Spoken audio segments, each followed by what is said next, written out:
అన్న రాలేకపోతాను, వచ్చేసాను. కూర్చో.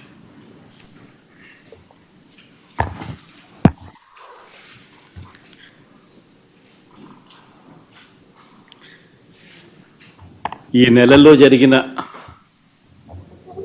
పరిణామాల మీద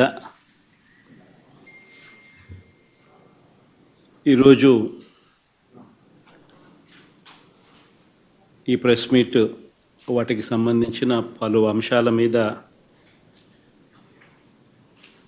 ఇటువైపున స్టోరీ, చంద్రబాబు నాయుడు గారు చెప్పిన అబద్ధాలు, వక్రీకరణలు, ఇవన్నీ ఒకవైపున స్టోరీ మాత్రమే కనిపించిన పరిస్థితుల మధ్య అసలు వాస్తవాలు ఏమిటి,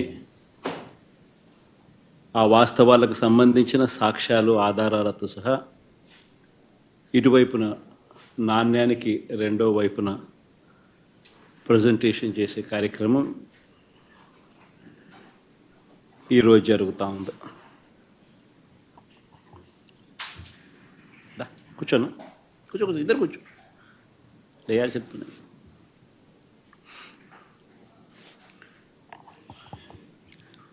రాష్ట్రంలో దాదాపుగా 9 నెలలు కావస్తూ ఉంది. ప్రభుత్వం మారి చంద్రబాబు నాయుడు గారి ప్రభుత్వం ఏర్పడి, ఈ నేపథ్యంలో 9 నెలల వెనక్కిపోతే ఎన్నికలకు ముందు చంద్రబాబు గారి నోట మాట ఏమిటి అనంటే, బాబు షూరిటీ భవిష్యత్ గ్యారంటీ అని చెప్పి చంద్రబాబు నాయుడు గారి నోట వినిపించే ఒక కామన్ ఫ్రేజ్.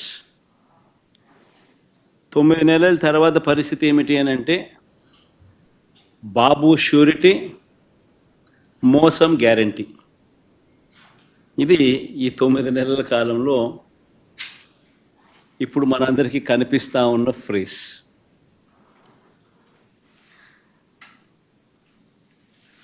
చంద్రబాబు నాయుడు గారు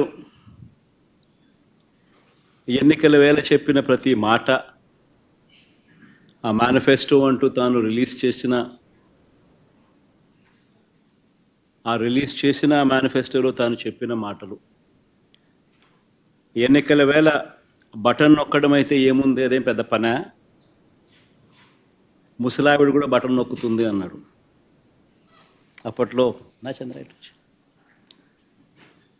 ముసలావిడ కూడా కుర్చీలాక్క, ముసలావిడ కూడా బటన్ నొక్కుతుంది, అదేమన్నా బటన్ నొక్కడం గొప్ప సంగతి అని చెప్పి అన్న సందర్భాలు మనం చాలా చూసాం.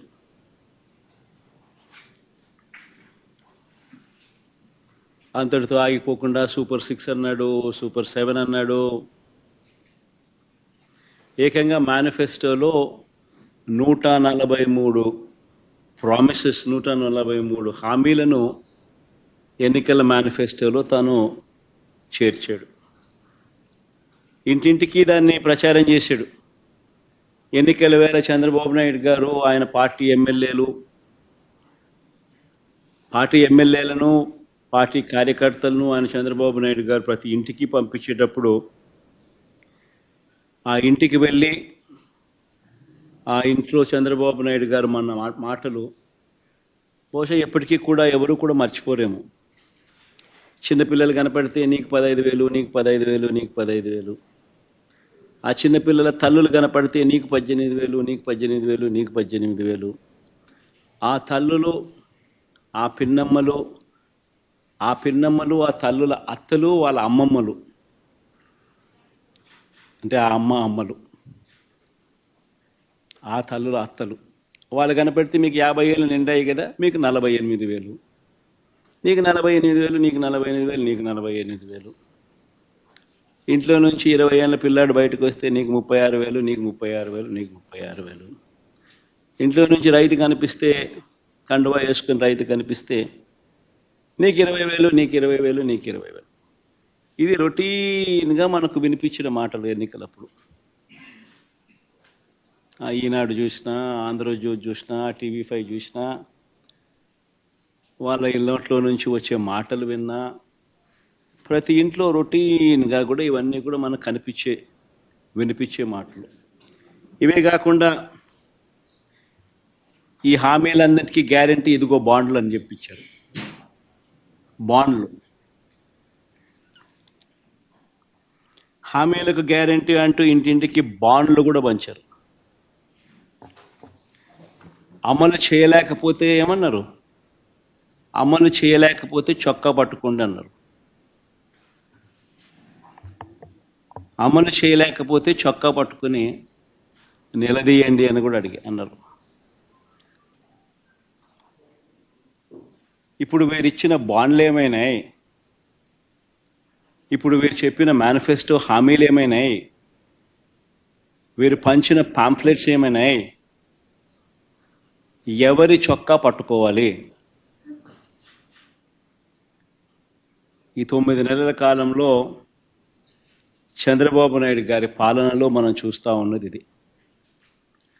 మరోవైపున చూస్తే రాష్ట్రానికి సంబంధించిన అప్పులు కేవలం ఈ 9 నెలల కాలంలోనే రికార్డులు బద్దలు కొట్టేసి, బహుశా ఎప్పుడు కూడా ఏ ప్రభుత్వము కూడా ఈ స్థాయిలో అప్పులు చేసిన పరిస్థితులు బహుశా దాఖలాలు ఎప్పుడు కూడా లేవు. ఆ స్థాయిలో రికార్డులు బద్దలు కొట్టేశారు. 9 నెలల కాలంలోనే బడ్జెటరీ అప్పులే, అంటే with in the purview of FRBM పరిధిలోకి వచ్చే బడ్జెటరీ అప్పులు, అంటే public account and public debt అప్పులే అక్షరాల ఈ 9 నెలల కాలంలో 80,827 కోట్లు.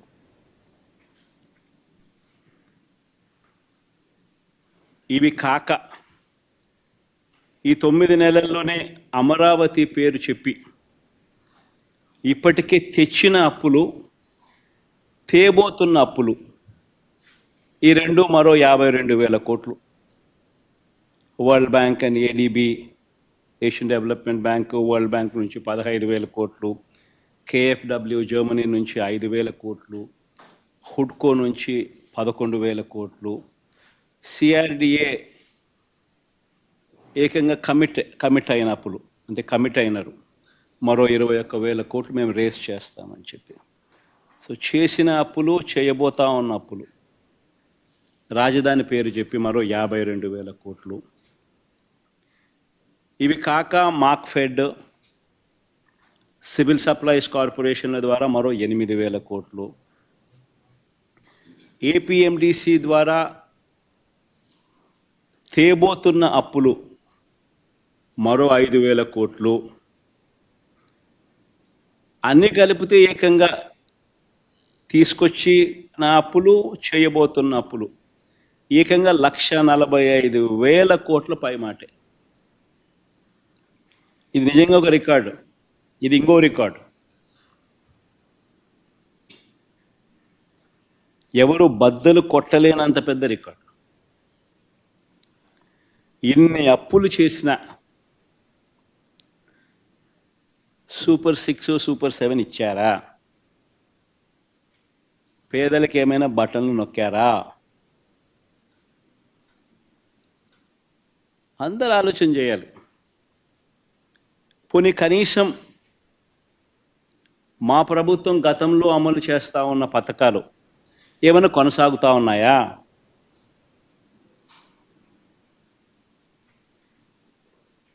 సూపర్ 6 లేదు, సూపర్ 7 లేదు. మా ప్రభుత్వం అమలు చేస్తూ ఉన్న, గతంలో అమలు చేస్తూ ఉన్న పథకాలు పిల్లల చదువులకు అవసరమైన, పిల్లల చదువులను ప్రోత్సహిస్తూ, ఆ తల్లులను ప్రోత్సహిస్తూ, ఆ పిల్లల చదువుల కోసం, ఆ తల్లుల కోసం ఇస్తా ఉన్న అమ్మఒడి పాయే, రైతన్నలకు తోడుగా నిలబడే రైతు భరోసా పథకం పాయే, వసతి దీవెన పాయే, విద్యా దీవెన అరకొర, చేయూత లేదు, ఆసరా లేదు, 0 వడ్డీ ఆరోగ్యశ్రీ పూర్తిగా కూడా యగనామమే, వాహనమిత్ర, నేతన్న నేస్తం, మత్స్యకార భరోసా, కాపు నేస్తం ఈబీసీ నేస్తం, చేదోడు, తోడు, లానేస్తం అన్నీ గతంలో ఉన్న పథకాలన్నీ కూడా పాయే. పిల్లలకు ట్యాబులు ఇచ్చే కార్యక్రమం కూడా పాయే. మరి నేను అడుగుతా ఉన్నా, 1,45,000 కోట్ల రూపాయల అప్పులు చేసినవి, చేయబోతున్నవి ఎవరి జేబీలోకి పోతా ఉన్నాయి?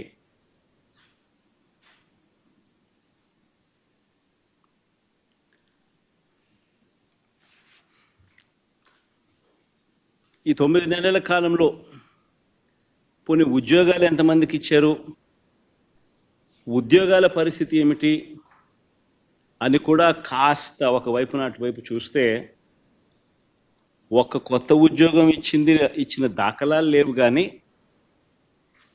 ఊడగొట్టిన ఉద్యోగాలు మాత్రం ఏకంగా 2,60,000 ఉద్యోగాలు, వాలంటీర్ల ఉద్యోగాలు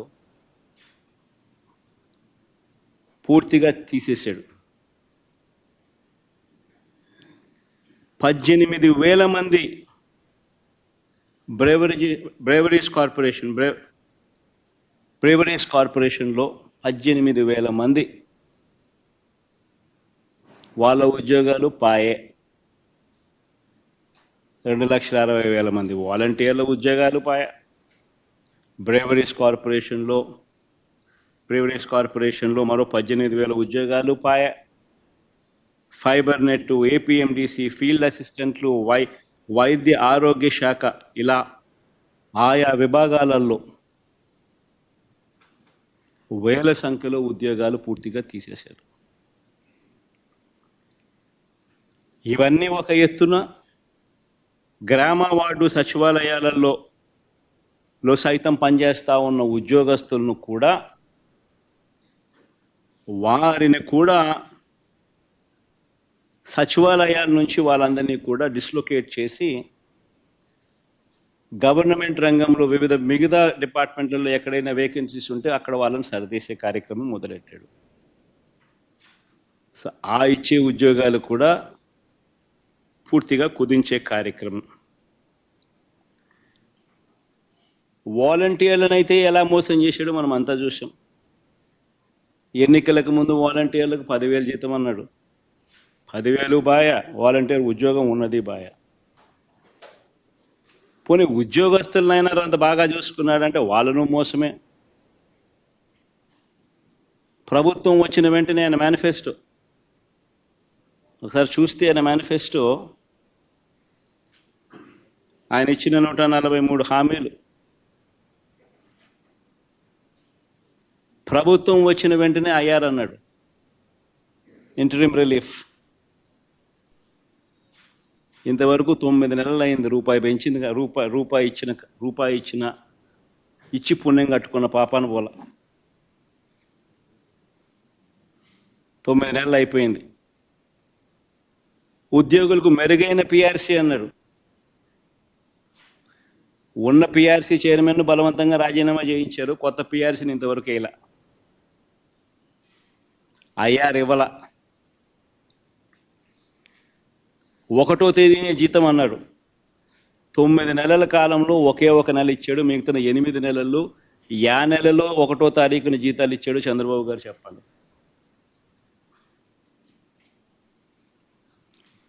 3 డిఏలు పెండింగ్, ట్రావెల్ అలవెన్సులు pending, surrender leave pending, medical reimbursement అన్నీ పెండింగ్. చివరికి ఉద్యోగస్తులకు సంబంధించిన జిఎల్ఐలు, జీపీఎఫ్లు కూడా తాను వాడేసుకుంటా ఉన్నాడు.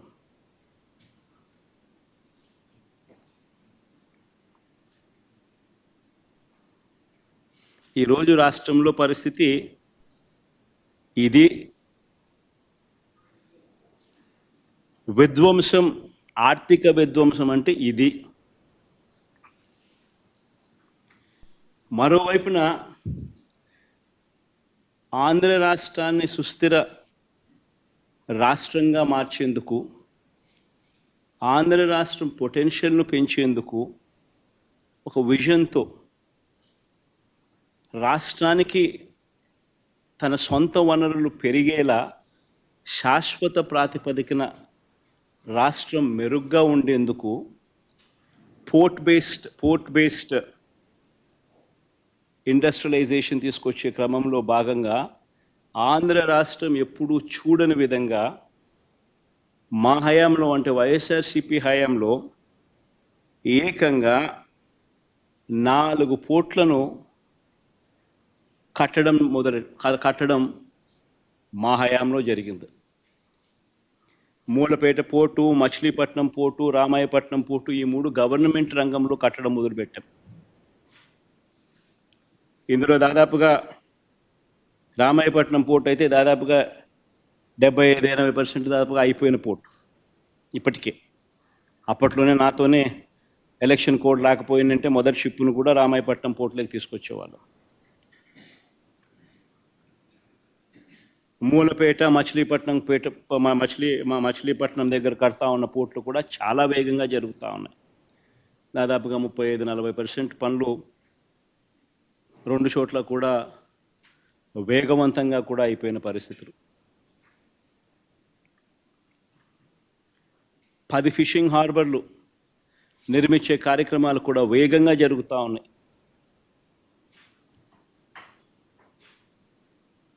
అందులో 1-2 నా హయాం మన హయాంలోనే ప్రారంభోత్సవం కూడా చేసాం. ఇంకొకటి మన హయాంలో పూర్తయింది, ఎలక్షన్ కోడ్ వల్ల మనం చేయలేకపోయినాం. మొన్న ఏదో వీడియో కాన్ఫరెన్సింగ్ ద్వారా మొన్న ఏదో మోడీ గారితో ఏదో ఓపెనింగ్ చేయడం కూడా జరిగింది. భవిష్యత్తులో వీటి విలువ కొన్ని లక్షల కోట్లు. నాగార్జున సాగర్ లాంటి ప్రాజెక్టు, శ్రీశైలం లాంటి ప్రాజెక్టులు ఈరోజు కట్టాలంటే సాధ్యమయ్యే పని కూడా కష్టమే. అన్నన్ని వేల కోట్ల రూపాయలు, లక్షల కోట్ల రూపాయలు ఒక్కొక్క ప్రాజెక్ట్ ఖర్చు అవుతుంది. పోలవరం మన కళ్ళ ముందనే చూస్తూ ఉన్నాం, ఎన్ని వేల కోట్ల రూపాయలు అవుతా ఉందో. సిమిలర్లీ గవర్నమెంట్ రంగంలో నిర్మిస్తూ ఉన్న ఈ పోర్టులు, ఈ ఆస్తుల కల్పన, ఇవన్నీ కూడా అంతే. రాబోయే తరాలకు రాష్ట్రంలో సొంత రాబడి పెరగాలి అని అంటే ఇటువంటి ఆస్తులు రాష్ట్ర ప్రభుత్వం చేతిలో ఉంటే రాష్ట్రానికి సంబంధించిన సొంతం వనరులు పెరిగే పరిస్థితి. ఇలాంటివి స్కాములు చేస్తూ అమ్మకానికి పెట్టారు.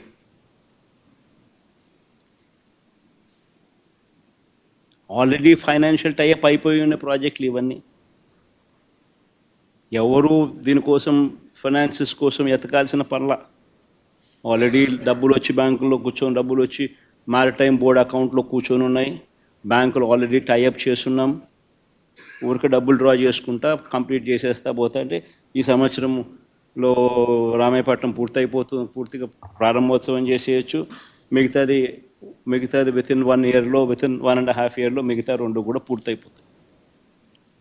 ఫిషింగ్ హార్బర్ల పరిస్థితి అంతే. అయినా అలాంటివి అమ్ముతున్నారు స్కాములు చేస్తూ. 17 మెడికల్ కాలేజీలు మేము కట్టడం మొదలుపెట్టాం. మన రాష్ట్రానికి ఉన్న biggest problem is tertiary care. ఈ టెరిషరీ కేర్ అన్నది మన రాష్ట్రం హైదరాబాదు, బెంగళూరు, చెన్నై వంటి రాష్ట్రాలు, పెద్ద పెద్ద నగరాలు మనకు లేనందువలన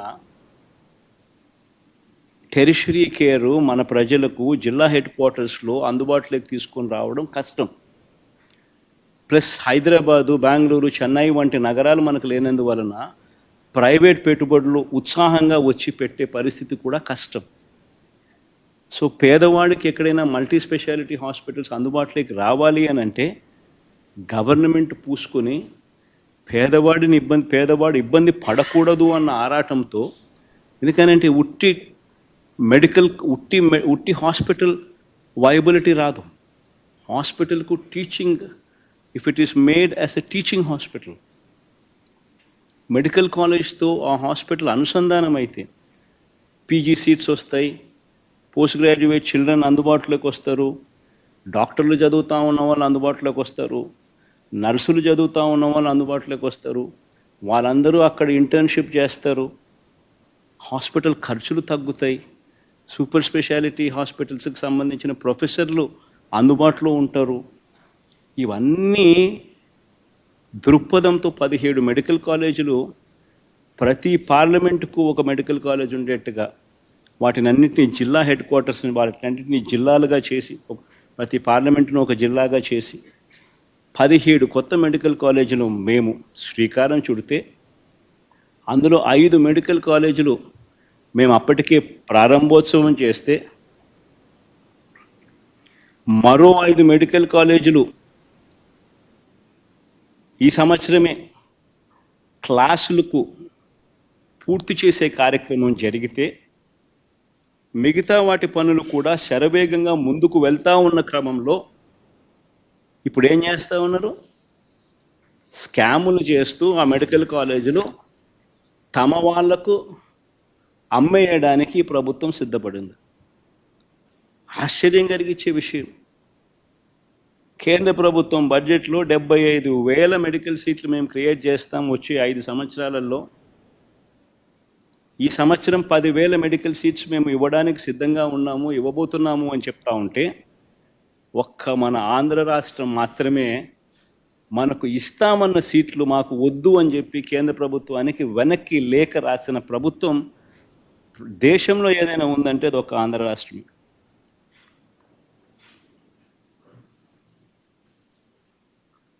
స్కాముల కోసం ఉన్న ఆస్తులు అమ్ముతున్నారు.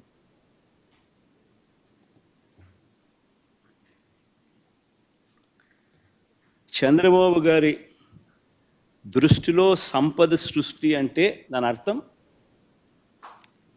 తన ఆస్తులు పెంచుకోవడం, తన వారి ఆస్తులను పెంచుకోవడం మాత్రమే సంపద సృష్టి. ఈరోజు రాష్ట్రంలో జరగని స్కామ్ లేదు. ఈరోజు రాష్ట్రంలో ఇసుక స్కామ్, గతంలో రాష్ట్ర ప్రభుత్వానికి సంవత్సరానికి 750 కోట్లు ఆదాయం వచ్చేది. ఈరోజు రాష్ట్ర ప్రభుత్వానికి రూపాయి ఆదాయం రావడంలా ఇసుక నుంచి. కానీ ఇసుక చూస్తే మనం గతంలో అమ్మిన రేటు కన్నా డబల్ ది రేటుకి అమ్ముతున్నారు. సంపద సృష్టి ఎక్కడ జరుగుతూ ఉంది? చంద్రబాబు నాయుడు జోబిలో జరుగుతూ ఉంది. రాష్ట్ర ప్రభుత్వానికి ఆదాయం ఆవిరై. మద్యం, గవర్నమెంట్ రంగంలో నడిచే మద్యం షాపులు ప్రైవేటైజ్ చేసినాడు. కరెక్ట్గా ఇదే ఆరోపణ మీదనే అరవింద్ కేజ్రీవాల్ అనే ఆయనను జైల్లో పెట్టారు. ఇక్కడ సక్సెస్ఫుల్గా అక్కడ చేయలేకపోయాడు. చేయక మునిపే ఆయన జైలుకు పోయినాడు పాపం. ఇక్కడ చేసి సక్సెస్ఫుల్గా అరవింద్ కేజ్రీవాల్ని అక్కడికి పోయి తిట్టొస్తాడు.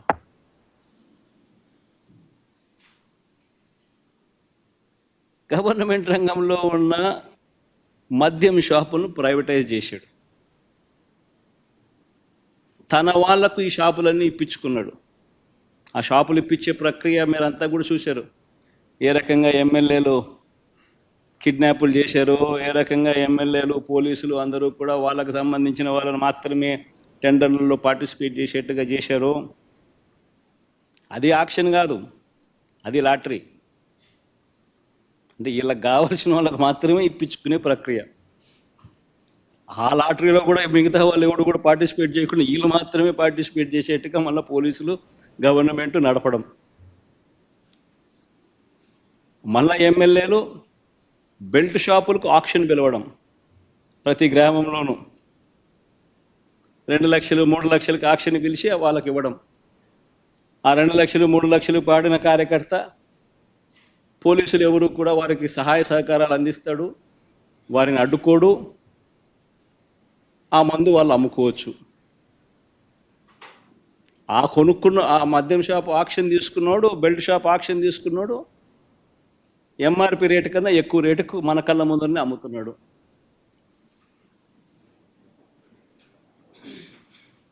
మరి గవర్నమెంట్ రంగంలోనే షాపులుంటే ఆ ఆదాయం అంతా రాష్ట్ర ప్రభుత్వానికి వచ్చేదేగా. రాష్ట్ర ప్రభుత్వం ఆదాయం తగ్గుతుంది, చంద్రబాబు నాయుడు జోబులు ఆదాయం పెరుగుతా ఉంది.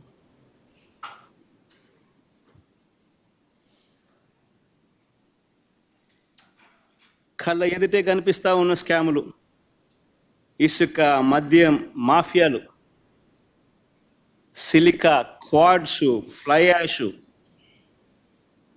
ఏదైనా మాఫియా కార్టెల్ ఫామ్ చేయడం పెద్దబాబు చిన్నబాబు ఆధ్వర్యంలో నడిపిస్తూ ఉన్నారు.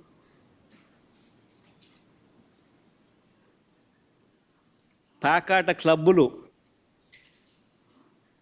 ప్రతి నియోజకవర్గంలోనూ ప్యాకాట క్లబ్బులు, చివరికి మండల స్థాయి గ్రామ స్థాయిలో కూడా ప్యాకాట క్లబ్బులు నడుపుతూ ఉన్నారు. నియోజకవర్గంలో ఏమి జరగాలన్నా, మీకున్న ఫ్యాక్టరీ నడవాలన్నా, మీకు ఎవరికైనా మైనింగ్ లీజ్ ఉంటే ఆ మైనింగ్ లీజ్ మీరు నడుపుకోవాలన్నా, ఆ మైనింగ్ కార్యక్రమం మీరు చేయాలన్నా,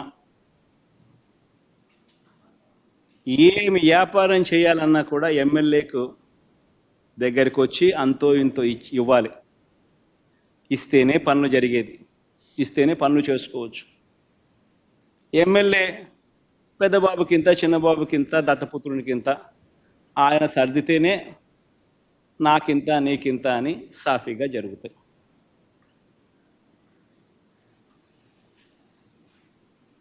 మొట్టమొదటిసారిగా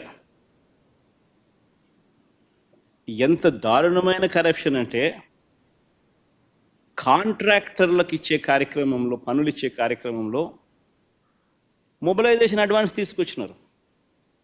ఇంతకుముందు లేదు మొబిలైజేషన్ అడ్వాన్స్ ఇచ్చే కార్యక్రమం. పనులు చేసినప్పుడు, చేసిన తర్వాత బిల్లులు పెడితే ఆ బిల్లులు మాత్రమే డబ్బులు ఇచ్చే పరిస్థితి నుంచి, అలా కాదు, నువ్వు పనులు చేయకపోయినా పర్వాలా, నీకు అలాట్మెంట్లోనే 10% మొబిలైజేషన్ అడ్వాన్స్ ఇచ్చేస్తాము, అందులో 8% మాకు తిరిగి ఇచ్చేసేయి, 2% నువ్వు పెట్టుకో అని చెప్పి నీకింత నాకింత అని పంచుకుంటా ఉన్నారు. ఈరోజు జరుగుతూ ఉంది.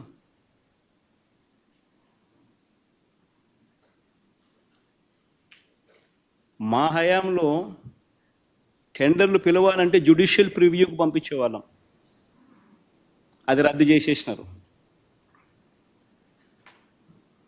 తర్వాత టెండర్లలో రివర్స్ టెండరింగ్ జరిగేది. అంటే ఎవరైనా కూడా టెండర్లలో పార్టిసిపేట్ చేసిన తర్వాత L1 వచ్చిన వాళ్ళు ఎవరైతే ఉంటారో, L2లు, L3లు, L4లు కూడా మళ్ళీ ఆక్షన్ పద్ధతిలో L1 కన్నా తక్కువ కోట్ చేసి మళ్ళీ పార్టిసిపేట్ చేసే రివర్స్ టెండరింగ్. ఆ ప్రక్రియ తీసేసినాడు. తీసేసి మొబిలైజేషన్ అడ్వాన్స్ ఇస్తూ వర్కులు అలాట్ చేయడం, 10% మొబిలైజేషన్ అడ్వాన్స్ చేయడం, 8% ఈయన తీసుకోవడం, 2% కాంట్రాక్టర్కి ఇవ్వడం, ఇది జరుగుతా.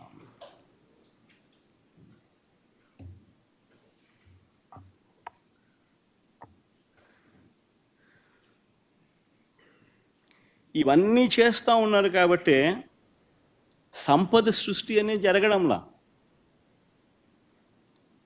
రాష్ట్ర ప్రభుత్వం ఆదాయం ఆవిరవుతూ ఉంది.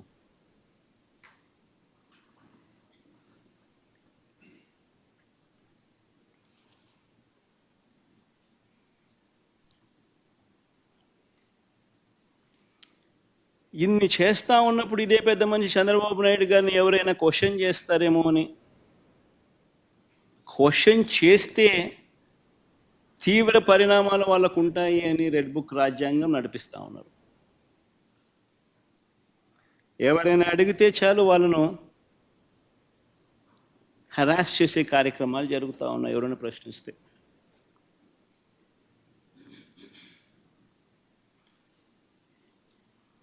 ఎవరైనా మా హామీలు ఏమైనాయని చెప్పి మన రాయచోటిలో చంద్రబాబు నాయుడు గారిని ప్రశ్నిస్తే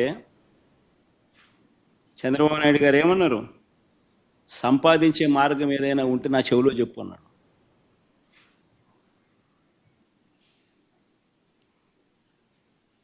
అంటే ఎంత వెటకారం అయిపోయిందనంటే, నువ్వు రాజకీయ నాయకుడివి, నువ్వు మాటిచ్చావు, అన్ని తెలిసి నువ్వు మాటిచ్చావు, మాటిచ్చి నిన్ను ప్రశ్నిస్తే సంపద ఎలా సృష్టించాలో నాకు తెలియదు, నువ్వు నా చెవిలో చెప్తే నేను తెలుసుకుంటాను, నువ్వు సంపద నేను సృష్టించిన తర్వాత నీకు ఇస్తాను అంటున్నాడు. ఎక్కడ ఎంత వెటకారంగా ప్రజలతో జీవితాలతో ఆడుకుంటా ఉన్నాడు ఈ మనిషి. చీటింగ్లో PhD తీసుకున్న ఈ వ్యక్తి ఆయన నటన అన్నది ఏ స్థాయిలో ఉంటుందనంటే,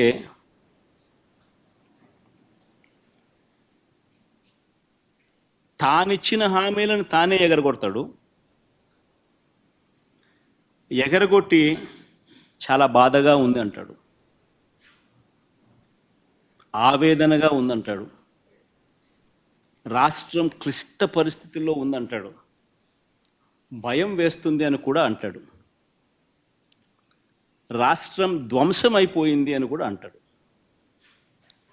ఇవన్నీ కాక అనేటప్పుడు ఆ చేతులు ఊపడము, మాట్లాడడము, దాన వీర శూర కర్ణ, ఎన్టీ రామారావు గారి సినిమా మీరు చూశారో లేదో కానీ ఆయనకు కాదు ఏదైనా అవార్డు ఏదైనా ఉంటే నటనలో అవార్డు ఇవ్వాల్సింది, చంద్రబాబు నాయుడు గారికి అవార్డు ఇస్తే ఇంకా బాగా పర్ఫెక్ట్గా సరిపోతుంది.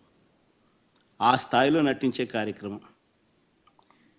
నేను ఇవన్నీ చెప్పా ఎన్నికలప్పుడు, ఇలానే జరుగుతుంది అని చెప్పా. చంద్రబాబు నాయుడు గారిని నమ్మడం అంటే చంద్రముఖిని నిద్రలేపడమే అని చెప్పా. చంద్రబాబు నాయుడిని నమ్మడం అంటే పులి నోట్లో తల పెట్టడమే అయ్యా అని మొత్తుకున్నా. చెప్పా నేను ఇవన్నీ. నేను చెప్పినప్పటికీ కూడా పొరపాటున ప్రజలు పొరపాటు పడ్డారు. ఈరోజు చంద్రబాబు నాయుడు గారి మోసాలను, చంద్రముఖిని మళ్ళీ నిద్రలేపి ప్రజలందరూ కూడా బాధపడే కార్యక్రమం జరుగుతూ ఉంది.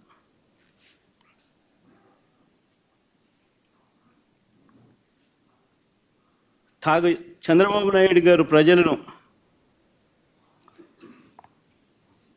వంచే కార్యక్రమం ఏదైతే ఉందో, మోసం చేసే కార్యక్రమం ఏదైతే ఉందో, అది స్లోగా ఒక పద్ధతి ప్రకారం స్లోగా పాయిజన్ ఎక్కిస్తుంటాడు.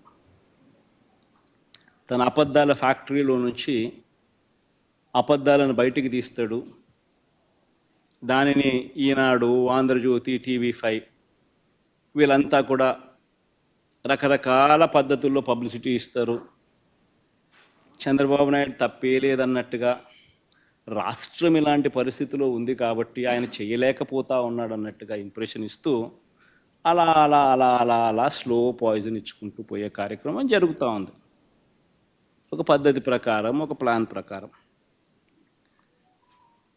ఆయన చెప్పే అబద్ధాలు, అవి అబద్ధాలని తెలిసి కూడా, అది వక్రీకరణ అని తెలిసి కూడా, తెలిసినా కూడా అవే నిజాలు అన్నట్టుగా మళ్ళీ ఇదే ఈనాడు, ఇదే ఆంధ్రజ్యోతి, ఇదే TV5 దాన్ని అలా బుల్డోజ్ చేసుకుంటూ పోతాయి. మొన్న ఈ మధ్యకాలంలో నీతి ఆయోగ్ పేరుతో కొత్త డ్రామాలు మీరంతా కూడా చూసే ఉంటారు. మొన్న ఈ మధ్యకాలంలో నా యాబ్సెన్స్లో నీతి ఆయోగ్ అని చెప్పి ఒకటి చంద్రబాబు నాయుడు ప్రజెంటేషన్ అని చెప్పి ఒక కొత్త డ్రామా చేశాడు.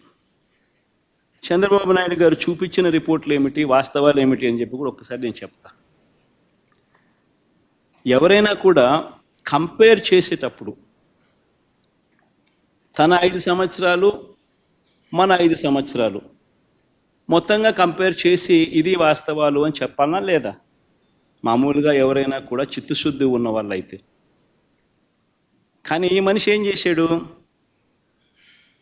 ఈ చెద్దమని చంద్రబాబు నాయుడు గారు ఆయన పాలనలో బెస్ట్ ఇయర్ తీసుకున్నాడు. ఒకటే ఒక సంవత్సరం, 2018-19. మన పాలనలో వర్స్ట్ ఇయర్ తీసుకున్నాడు, ఒకే ఒక సంవత్సరం, 2022-23 సంవత్సరం. తీసుకొని పోలిక చూపిస్తూ రాష్ట్రం సెలెక్టివ్గా పోలిక చూపిస్తూ చాలా అన్యాయమైన పరిస్థితిలో ఉన్నట్టుగా ఇంప్రెషన్ ఇచ్చాడు. నేను ఇప్పుడు మీకు ఆ 5 ఏళ్ళ డేటా ఇస్తాను. చంద్రబాబు నాయుడు గారు 5 ఏళ్ళ డేటా, వైఎస్ఆర్సీపీ ప్రభుత్వానికి సంబంధించిన 5 ఏళ్ళ డేటా. అందులో చంద్రబాబు నాయుడు గారు చెప్పిన ఆ సంవత్సరం కూడా కనిపిస్తుంది, ఒక సంవత్సరం. దాని తర్వాత మీరే చెప్పండి, ఎవరు ఆర్థిక విధ్వంసం చేశారో అన్నది ఎవరో మీరే చెప్పండి. ఆ డేటా ఒక్కసారి చూపించము, ఒకసారి టేబుల్ 1 ఒకసారి చూపించము ఒకసారి. ఇన్ఫ్యాక్ట్ మా హయాంలో ఇంకోటి గుర్తుపెట్టుకోవాల్సిన అంశం, చాలా గుర్తుపెట్టుకోవాల్సిన అంశం ఒకటి ఉంది. మా హయాంలో 2.5 సంవత్సరం కోవిడ్. మా హయాంలో, వైఎస్ఆర్సీపీ హయాంలో 2.5 సంవత్సరం కోవిడ్. చంద్రబాబు నాయుడు గారి హయాంలో కోవిడ్లు లేవు, పాండమిక్లు లేవు, ఇంకొకటి లేవు. క్యాపిటల్ ఎక్స్పెండిచర్ ఒక్కసారి గమనించండి. ఎవరు ఆర్థిక విధ్వంసం చేశారు అన్నది ఒకసారి గమనిద్దాం. 2014 నుంచి 2019 దాకా చంద్రబాబు నాయుడు గారి హయాంలో యావరేజ్ క్యాపిటల్ ఎక్స్పెండిచర్ అంటే మూలధన వ్యయం, అంటే ఆస్తుల కల్పనలో భాగంగా చంద్రబాబు నాయుడు గారి హయాంలో ఏ మేరకు క్యాపిటల్ ఎక్స్పెండిచర్ చేశాడు అని చెప్పి చూస్తే, యావరేజ్ ఆయన హయాంలో 13,860 కోట్ల రూపాయలు ఆయన క్యాపిటల్ ఎక్స్పెండిచర్ చేస్తే, మా హయాంలో కోవిడ్ లాంటి సమస్యలు ఉన్నా కూడా, కోవిడ్ లాంటి విపత్కర సమస్యల్లో కూడా ఒకవైపున ప్రజలకు తోడుగా ఉంటూ ఆదుకుంటూ, మరోవైపున క్యాపిటల్ ఎక్స్పెండిచర్ మీద మూలధన వ్యయం కింద మా యావరేజ్ ఎక్స్పెండిచర్ 15,632 కోట్ల రూపాయలు మేము ఖర్చు చేశాం. అంటే ఎవరి హయాంలో ఆర్థిక విధ్వంసం జరిగింది అని నేను అడుగుతా ఉన్నాను. ఇది కాగ్ రిపోర్ట్.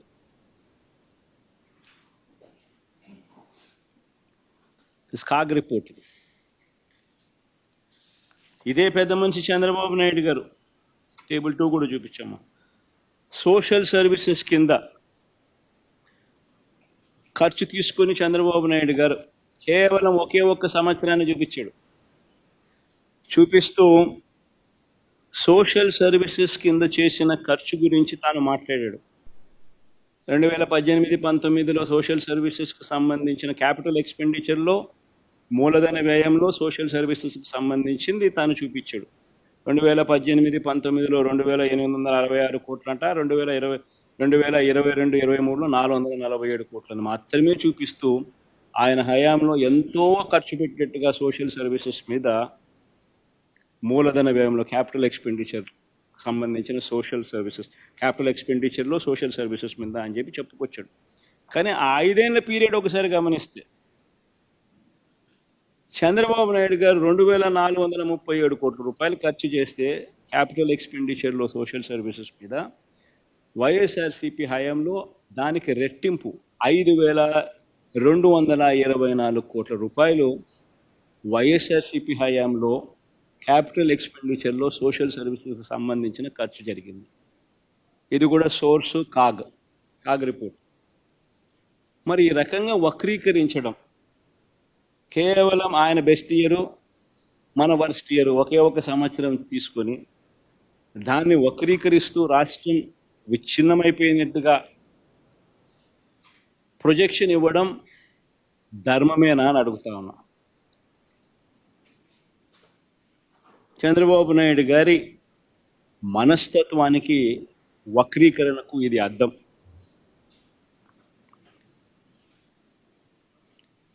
ఏ రకంగా కూడా చూసుకున్నా కూడా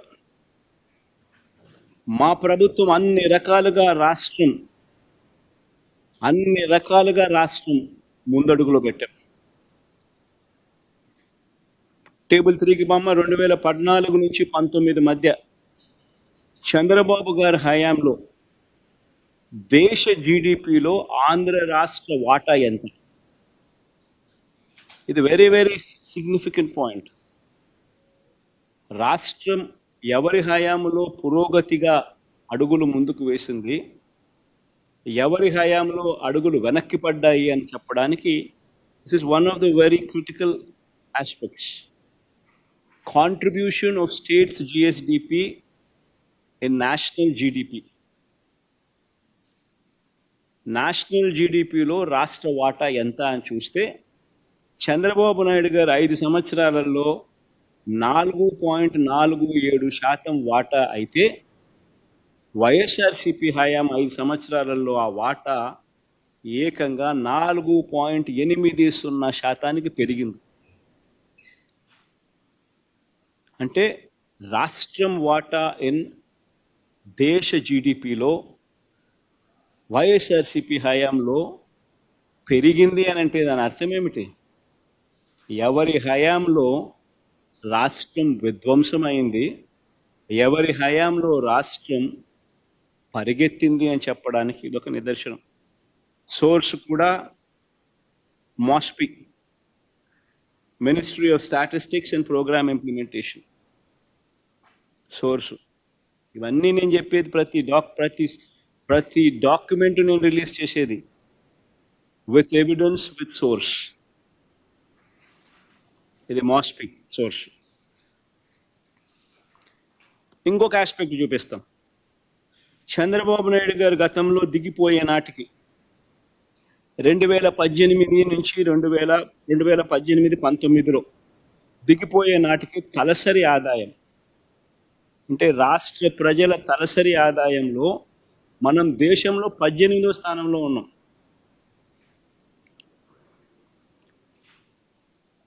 తలసరి ఆదాయంలో మనం దేశంలో 18వ స్థానంలో ఉంటే చంద్రబాబు నాయుడు గారి హయాంలో, అదే వైఎస్ఆర్సీపీ హయాం వచ్చేసరికి ఆ 5 సంవత్సరాల కాలంలో వైఎస్ఆర్సీపీ ప్రభుత్వం దిగిపోయే నాటికి తలసరి ఆదాయంలో ఏకంగా 15వ స్థానానికి పెరిగాం. డేటా 2022-23 దాకా డేటా వాళ్ళు ఇచ్చినారు. ఆ డేటా ప్రకారం మీరే చూసుకోండి. ఇది కూడా source MoSPI, ministry of statistics and programme implementation. అంటే ఎవరి హయాంలో ఆర్థిక విధ్వంసం జరిగింది, ఎవరి హయాంలో ప్రజలు బాగుపడ్డారు అని చెప్పడానికి ఈ డేటా.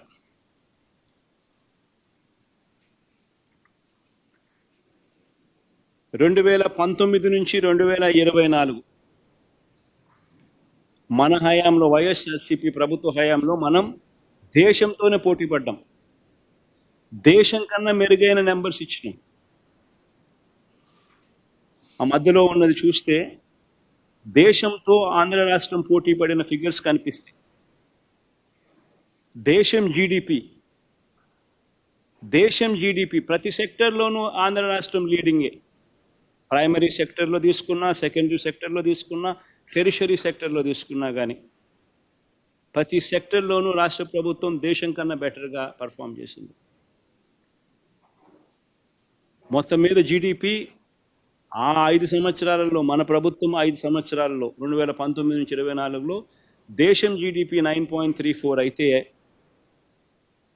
దేశం జీడిపి కన్నా రాష్ట్రం 10.23%తో మెరుగైన పనితీరు కనపరిచింది. సోర్స్ ఇది కూడా MoSPI, ministry of statistics and programme implementation. ఇంకొక ఫ్యాక్టర్ తీసుకుందాం. పారిశ్రామిక రంగం జీబీఏ. పారిశ్రామిక రంగం జీబీఏ అంటే ఇండస్ట్రీ, పరిశ్రమలు, పారిశ్రామిక రంగానికి సంబంధించిన పురోగతి, దీనికి సంబంధించిన గ్రాస్ వాల్యూ యాడెడ్ ర్యాంకింగ్ ఏమిటి అని చెప్పి చూస్తే చంద్రబాబు దిగిపోయే నాటికి దేశంలో మన రాష్ట్రం 11వ స్థానంలో ఉంటే, అదే మా హయాంలో 2023-24 డేటా క్లియర్గా కనిపిస్తూ ఉంది, 9వ స్థానానికి ఎదిగాం. అంటే ఇండస్ట్రీ జీబీఏ,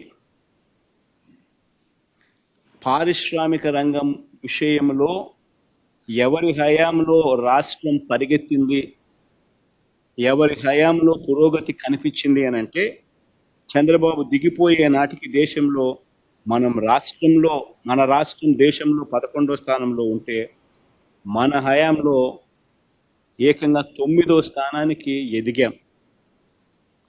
2.5 ఏళ్ల పాటు కోవిడ్ ఉన్నా కూడా ఈ లెక్కలన్నీ, ఇవన్నీ కూడా నేను మళ్ళీ చెప్తా ఉన్నా. 2.5 సంవత్సరాలు కోవిడ్ ఉన్నా కూడా పెర్ఫార్మెన్స్ ఇది. మరి ఎవరిది ఆర్థిక విధ్వంసం, అందరూ ఆలోచన చేయాలి. దీని సోర్స్ కూడా ఆర్బీఐ, సోర్స్ కూడా MoSPI, ministry of statistics and programme implementation and RBI. తర్వాత ఇంకొకటి ఫ్యాక్టర్ కూడా తీసుకొస్తాం.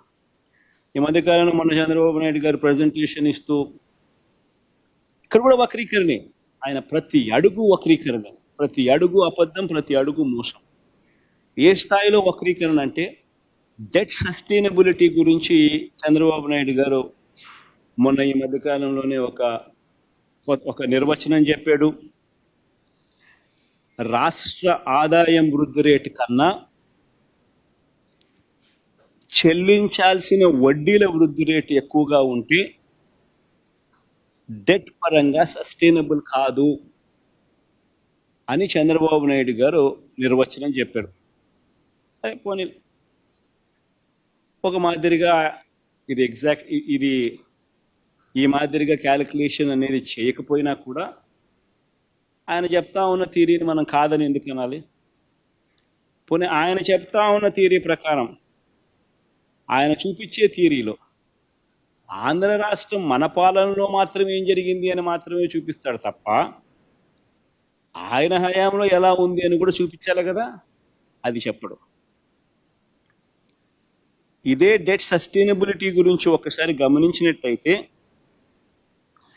2014 నుంచి 19 నాటికి, అంటే చంద్రబాబు నాయుడు గారి హయాంలో ఎలాంటి కోవిడ్ లేదు, ఎలాంటి పాండమిక్ లేదు. ఇవన్నీ ఏవీ లేకపోయినా కానీ చంద్రబాబు నాయుడు గారి పరిస్థితి ఏమిటి అని చెప్పి చూస్తే ఒక్కసారి గమనించినట్లయితే ఇక్కడ కేంద్ర ప్రభుత్వం కంపారిజన్ ఒకసారి ఫస్ట్ చేద్దాం. కేంద్ర ప్రభుత్వం గుణాంకాలు ఒక్కసారి గమనిద్దాం.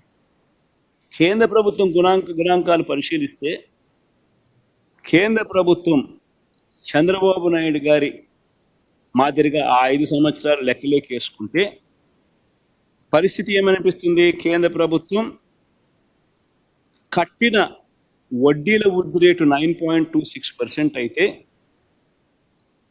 కేంద్ర ప్రభుత్వానికి సంబంధించిన కంపౌండెడ్ యాన్యువల్ గ్రోత్ రేట్ అంటే వృద్ధి రేటు జీడిపిలో 10.97%. అంటే మంచిదే. దేశం వృద్ధి రేటు కట్టాల్సిన వడ్డీల వృద్ధి రేటు కన్నా ఎక్కువగా ఉంది. ఇది చంద్రబాబు నాయుడు చెప్పిన థియరీ ప్రకారం బాగానే ఉంది అని చెప్పి అనిపించే ఒక డేటా. మరి ఇదే మాదిరిగానే చంద్రబాబు నిర్వచనం ప్రకారం ఇదే మాదిరిగా చంద్రబాబు గారి హయాంలో ఎలా ఉంది అని కూడా ఒక్కసారి గమనిస్తే చంద్రబాబు గారి హయాంని దాచిపెట్టాడు చంద్రబాబు నాయుడు గారు, తెలివిగా ఇది చూపించాల. చంద్రబాబు నాయుడు గారు దిగిపోయే నాటికే రాష్ట్రం పరిస్థితి ఏంటంటే కట్టాల్సిన వడ్డీల వృద్ధి రేటు 15.43% ఉంటే రాష్ట్ర ప్రభుత్వంలో GSDP growth rate, compounded annual growth rate పెరుగుదల ఎంత అంటే 13.46. అంటే ఈ థియరీ ప్రకారము, చంద్రబాబు నాయుడు గారు చెప్పిన థియరీ ప్రకారము డెట్ సస్టైనబిలిటీ అన్నది చంద్రబాబు నాయుడు గారు దిగిపోయే నాటికే పరిస్థితి ఇది. అంటే రాష్ట్ర ప్రభుత్వానికి సంబంధించిన జిఎస్డిపి గ్రోత్ రేటు కన్నా కట్టాల్సిన వడ్డీల గ్రోత్ రేటు రాష్ట్రంలో ఎక్కువ ఉంది చంద్రబాబు నాయుడు దిగిపోయే నాటికి. ఇది చంద్రబాబు నాయుడు గారు తెలివిగా పక్కన పెట్టాడు, చూపించాడు. కానీ చంద్రబాబు నాయుడు గారి హయాంలోనే ఈ పరిస్థితి ఉంటే ఆ తర్వాత మన ప్రభుత్వం 2019-24 వచ్చిన తర్వాత మన ప్రభుత్వంలో కోవిడ్ వచ్చింది. 2.5 సంవత్సరాలు కోవిడ్,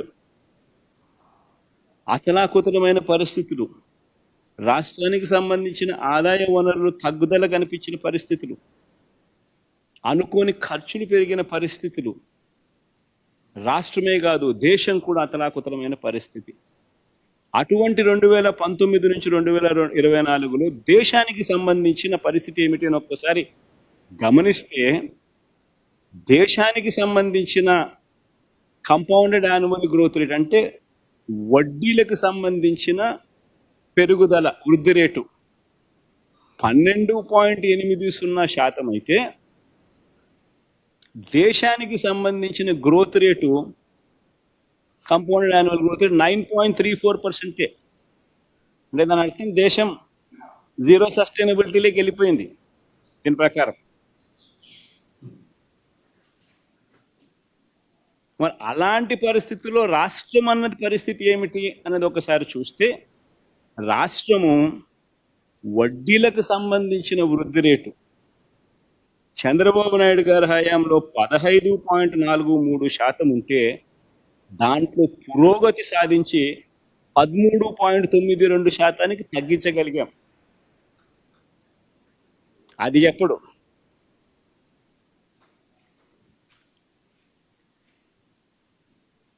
రాష్ట్రానికి సంబంధించిన GSDP compounding annual growth rate, రాష్ట్రానికి సంబంధించిన వృద్ధి rate GSDP growth rate compound annual growth rate, అక్కడ కూడా దేశం 9.34 ఉంటే రాష్ట్రం దేశం కన్నా మెరుగుగా 10.23% గ్రోత్ నమోదు చేసి చూపించింది. అంటే అక్కడ మనం ప్లస్సే. మరి ఇప్పుడు చెప్పండి, ఈ పిక్చర్ అంతా చూపించుకోకుండా కేవలం ఈ ఒక్క పిక్చర్ మాత్రమే చూపించి వడ్డీలకు సంబంధించిన పెరుగుదల రేటు 13.92%, ఆంధ్ర రాష్ట్ర జిఎస్డిపి గ్రోత్ రేటు 10.23% మాత్రమే అని చూపించి రాష్ట్రం విధ్వంసమైంది మన హయాంలో, వైఎస్ఆర్సీపీ హయాంలో అని చెప్పడం ధర్మమేనా? మొత్తం పిక్చర్ కనుక గమనిస్తే చంద్రబాబు నాయుడు గారి హయాంలోనే రాష్ట్రం విధ్వంసమైందని కనిపిస్తుంది. జగన్ గారి హయాంలోనే, వైఎస్ఆర్సీపీ హయాంలోనే రాష్ట్రాన్ని చెయ్యి పట్టుకుని నడిపించే ప్రయత్నం జరిగింది అనేది కూడా అంతే స్పష్టంగా కనిపిస్తుంది.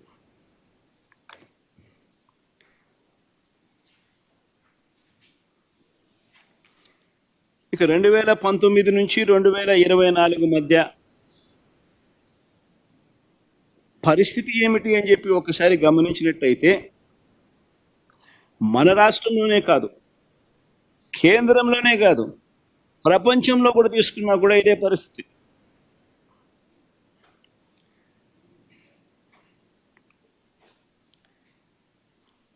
వాస్తవాలు ఇవైతే ఎవరి హయాంలో నిజంగా, ఎవరి హయాంలో టేబుల్ 7 కూడా బామ్మ, ఎవరి హయాంలో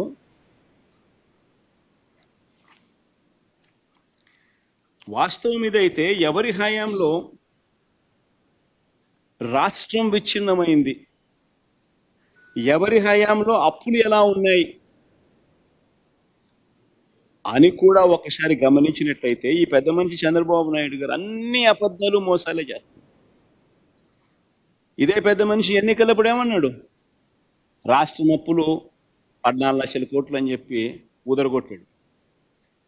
రాష్ట్రం శ్రీలంక అయిపోతా ఉంది, మన్ను పాడు పరదేశి అని చెప్పి బండలు బండలు బండలు వేశాడు.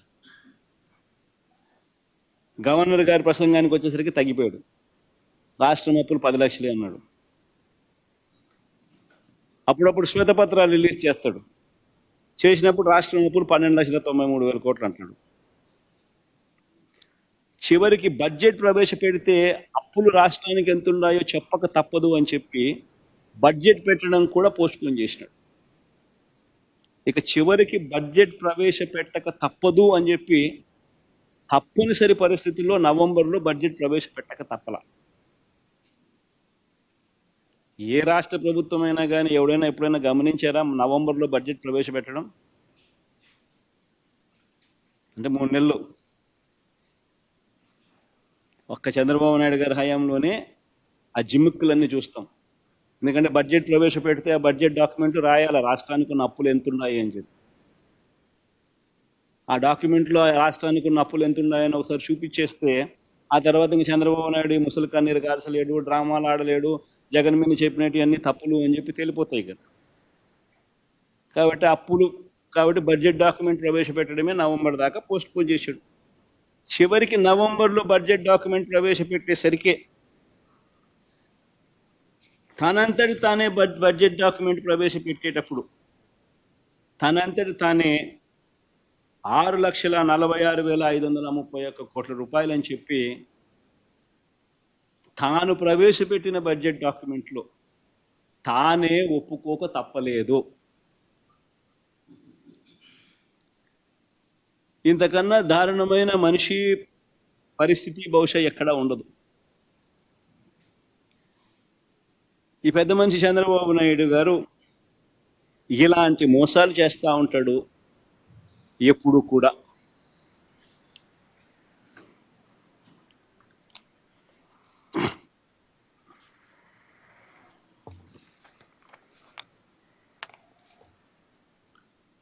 అర్థమయ్యేట్టుగా మన వరకు చూపించండి.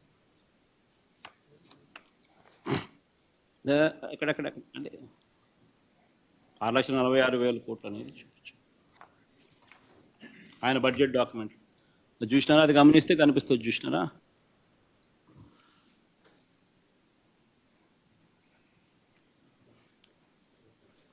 అది పబ్లిక్ డెట్ అవుట్ స్టాండింగ్, ఇది గవర్నమెంట్ గ్యారంటీస్ అవుట్ స్టాండింగ్.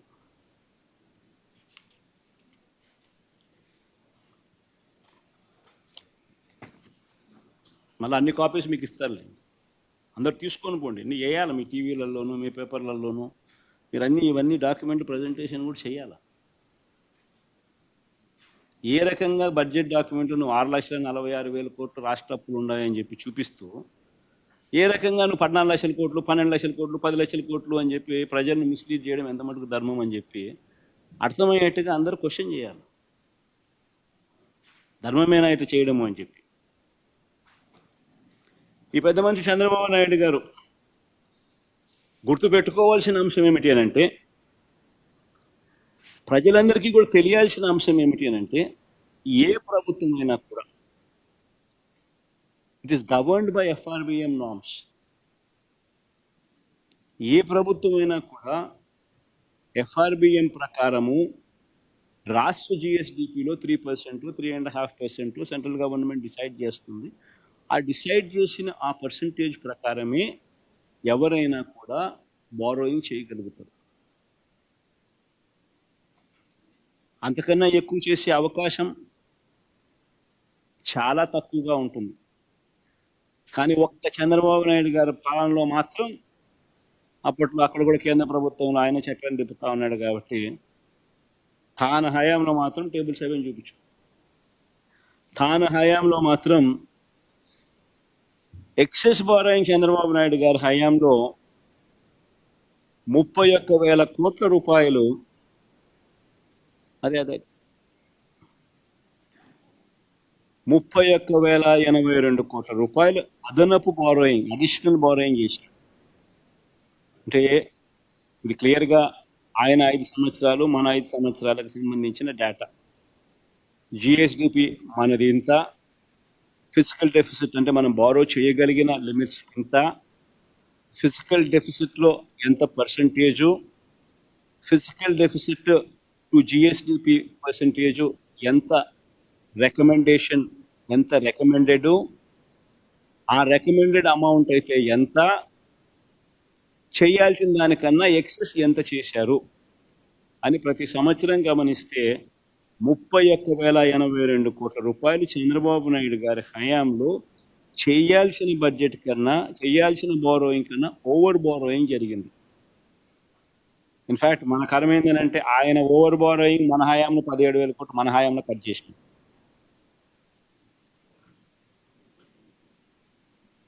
అది కూడా మనం చూసినాం.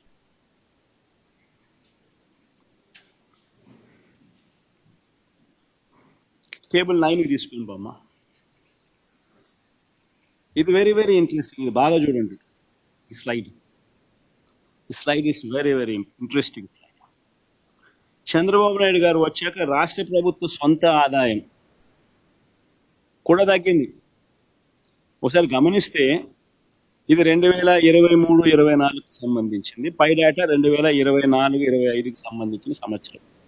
అంటే వైఎస్ఆర్సీపీ ప్రభుత్వం సంబంధించిన, అంటే చంద్రబాబు నాయుడు జూన్లో ప్రమాణ స్వీకారం చేశాడు కాబట్టి జూన్ నుంచి డిసెంబర్ దాకా తీసుకున్నాం. ఈ 6 నెలల ఈ 7 నెలల పీరియడ్, ఈ 1 2 3 4 5 6 7 నెలలకు సంబంధించిన revenues, states own revenues. Telugu Desam Chandrababu Naidu గారి హయాంకు సంబంధించిన రెవెన్యూస్ పై కాలం. 2023-24 అంటే వైఎస్ఆర్సీపీ ప్రభుత్వ హయాంలో జూన్ నుంచి డిసెంబర్ వరకు వచ్చిన ఆదాయం రాష్ట్ర ప్రభుత్వ స్టేట్స్ ఓన్ రిసోర్సెస్ ఆదాయం ఎంత అని చూస్తే 50,804 కోట్లు అయితే, చంద్రబాబు నాయుడు గారి సేమ్ పీరియడ్, ఇదే జూన్ నుంచి డిసెంబర్ దాకా చూస్తే రాష్ట్ర ప్రభుత్వానికి వచ్చిన ఆదాయం తగ్గి 50,544 కోట్లు.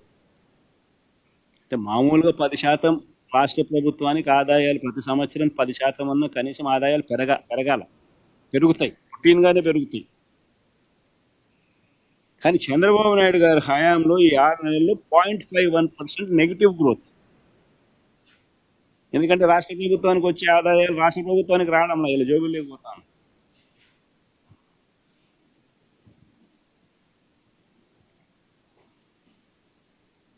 .51% నెగిటివ్ గ్రోత్. జూన్ నుంచి డిసెంబర్ దాకా చూస్తే 7 నెలల పీరియడ్కు గమనిస్తే 2023 జూన్ నుంచి 2000 డిసెంబర్ 23 దాకా, అంటే మన హయాంలో 50,804 కోట్లు వస్తే, చంద్రబాబు నాయుడు గారి హయాంలో అంటే ఈ జూన్ నుంచి ఈ డిసెంబర్ 2024లో లెక్కేస్తే 50,544 కోట్లే వచ్చింది. అంటే 0.51% నెగిటివ్ గ్రోత్. మరి నెగిటివ్ గ్రోత్ ఉన్నప్పుడు జిఎస్డిపి పెరుగుదల ఉంటుందా, తరుగుదల ఉంటుందా? జీడిపి అండ్ రెవెన్యూ గ్రోత్ రెండు ప్రపోర్షనట్లే కదా, రెండు ప్రపోర్షనల్గా ఉంటాయి కదా. ఒకటి పెరిగితే ఇంకొకటి పెరుగుతుంది, ఒకటి తగ్గితే ఇంకొకటి తగ్గుతుంది. ఇది అందరికీ తెలిసిన థియరీనే. జీడిపి పెరిగితే రాష్ట్ర ఆదాయాలు కూడా పెరుగుతాయి, రాష్ట్ర జిఎస్డిపి పెరిగితే రాష్ట్రానికి వచ్చే ఆదాయాలు పెరుగుతాయి. జిఎస్డిపి తగ్గితే రాష్ట్రానికి వచ్చే ఆదాయాలు కూడా తగ్గుతాయి. ఇది అందరికీ తెలిసిన థియరీ. మరి 0.51% నెగిటివ్ గ్రోత్ చూపిస్తూ ఉంటే రాష్ట్రానికి సంబంధించిన ఆదాయాలలో, మరి రాష్ట్రానికి సంబంధించిన జిఎస్డిపి తగ్గాలి కదా? లేదు. చంద్రబాబు నాయుడు గారు 13% రాష్ట్ర జిఎస్డిపిగా పెరిగింది అంటూ రిపోర్ట్ ఇచ్చాడు.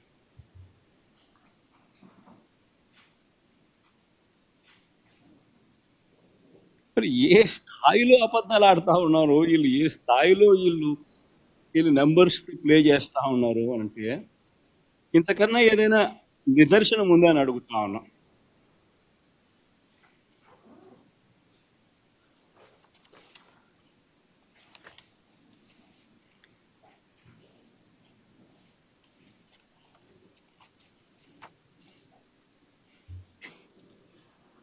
ఇలాంటి తప్పుడు ప్రచారాలు చంద్రబాబు నాయుడు గారికి కొత్త ఏమి కానే కాదు. ఇలా రొటీన్గా ఈ మనిషి అబద్ధాలు చెప్పడము, రొటీన్గా ఈ మాదిరిగా తప్పుడు ప్రచారాలు చేసుకోవడము అలవాటే, పరిపాటే ఆయనకి. మీకు గుర్తుండే ఉంటుంది. చంద్రబాబు నాయుడు గారి అబద్ధాలు ఏ స్థాయిలో ఉంటాయని అంటే, డావోస్కి వెళ్ళినప్పుడు 2016లో రక్షణ పరికరాల ప్లాంట్ లాక్హీడ్ వచ్చేస్తుందని అన్నాడు. 2017 డావోస్కు పోయినప్పుడు విశాఖలో హై స్పీడ్ రైళ్ల కర్మాగారం అన్నాడు. హైబ్రిడ్ క్లౌడ్ వస్తుందన్నాడు. సౌదీ ఆరామ్కో వచ్చేస్తుందని కూడా అన్నాడు. 2018లో చంద్రబాబు గారు డావోస్ విన్నాడు. ఈనాడు పేపర్ క్లిప్పింగ్ చూపించాయి, అప్పుడు ఇంట్రెస్టింగ్గా ఉంటుంది. ఈయన ఏ రకంగా బిల్డప్ ఇస్తాడు, అబద్ధాలు ఆడతాడు అంటే నిజంగా ఇది చాలా ఇంట్రెస్టింగ్. ఇది చూడండి ఒకసారి. ఇది 2016 డావోస్. ఏపీలో రక్షణ పరికరాల ప్లాంట్ లాక్హీడ్ వస్తుంది. తర్వాత నెక్స్ట్ ఏమమ్మా 2017 హై స్పీడ్ రైళ్ళు, హై స్పీడ్ ఎంత ఈనాడే, నేను వేరేదేం చెప్పను. ఎందుకనంటే వీళ్ళంతా ఒక ముఠ, ఎంతో ఒక దొంగల ముఠ, దోచుకో పంచుకో తినుకో, వీళ్ళంతా సభ్యులు. మభ్య పెట్టడం, మోసం చేయడం, అబద్ధాలు ఆడడం అందరికీ పరిపాటు. అందుకని అందరికి తెలియాలి కూడా. 2017లో హైబ్రిడ్ క్లౌడ్, ఇంతకుముందు హై స్పీడ్ రైళ్ళు అన్నాం, దాని ముందు హై స్పీడ్ రైళ్ల కర్మాగారం, తర్వాత హైబ్రిడ్ క్లౌడ్, మన సౌదీ అరామ్కో, రాష్ట్రానికి సౌదీ అరామ్కో. ఇదంతా 2017. 2018లో చంద్రబాబు గారు డావోస్ వెళ్ళినప్పుడు రాష్ట్రానికి 150 సంస్థలు వస్తాయన్నాడు. అసలు క్వశ్చన్ మార్కులు ఏమి ఉండవు, అన్నీ దాన్ని కనీసం క్వశ్చన్ మార్కులన్నా ఉండవు. ఎక్కడైనా గమనించినా లేదో మీరు? అన్నీ కన్ఫర్మ్ న్యూస్. రాష్ట్రానికి 150 సంస్థలు, రాష్ట్రానికి ఎయిర్ బస్, ఇది ఒక్కటి కొంచెం క్వశ్చన్ మార్క్ పెట్టాడు, సంతోషం. రాష్ట్రానికి అలీబాబా క్లౌడ్ సెంటర్, అది క్వశ్చన్ మార్క్ లేదు. అలీబాబా 2019లో జనవరిలో కూడా మొన్న పోయాడు, ఎన్నికలు అయిపోక మునుపు. హ్యాపీగా ఏపీకి, రాష్ట్రానికి జెన్పాక్ట్, హ్యాపీగా ఏపీకి జెన్పాక్ట్. ఇది ఈ మాదిరిగా బిల్డప్ ఇవ్వడం చంద్రబాబు నాయుడుకి ఏమాత్రం కొత్త కాదు. అబద్ధాలు చెప్పడం, మోసం చేయడం. అసలు నాకు ఆశ్చర్యం, ఒకసారి మీ అందరికీ కూడా తెలియాల, మనందరికీ పిల్లలు ఉండరు.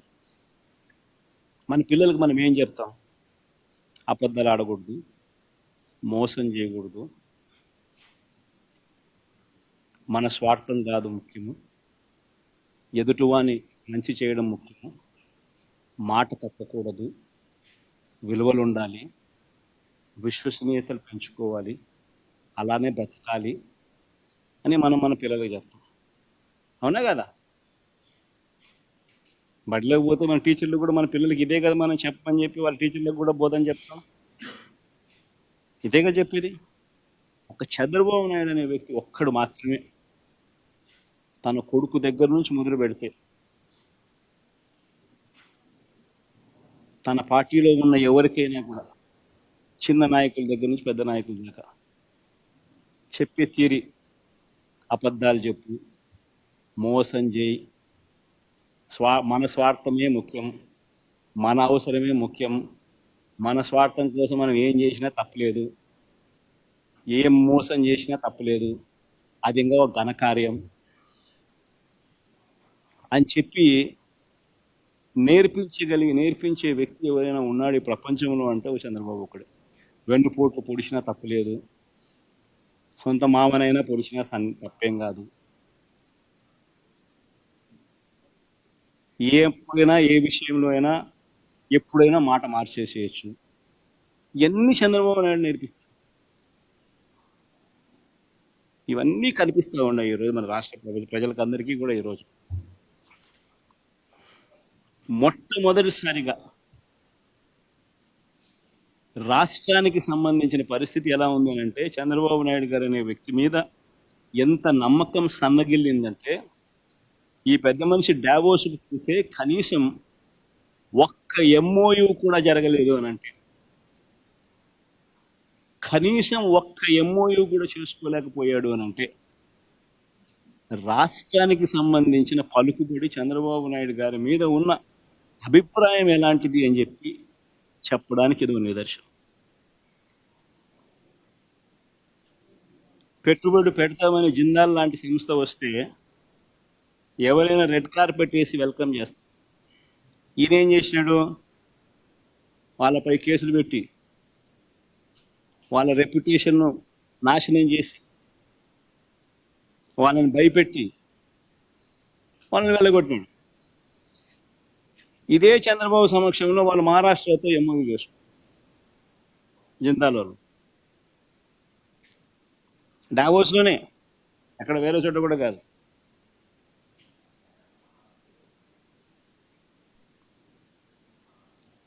మన హయాంలో మన మోడీ గారి చేత చంద్రబాబు నాయుడు గారు ఏదో మీటింగ్ పెట్టించారు. అవన్నీ మన హయాంలో జరిగినట్టు. ఆ ఎన్టీపీసీ, ఆ బీపీసీఎల్ ప్రాజెక్టులు అన్నీ మన హయాంలో జరిగినట్టు. మళ్ళా ఈయన ఏదో కొత్తగా సాధించినట్టు తెచ్చినట్టు మళ్ళీ బిల్డప్. పోనీ అవకాశం ఉన్న చోట, ఇప్పుడు ఈ మనిషి వల్లనే కదా ఆక్సిజన్ కేంద్ర ప్రభుత్వానికి వస్తుంది.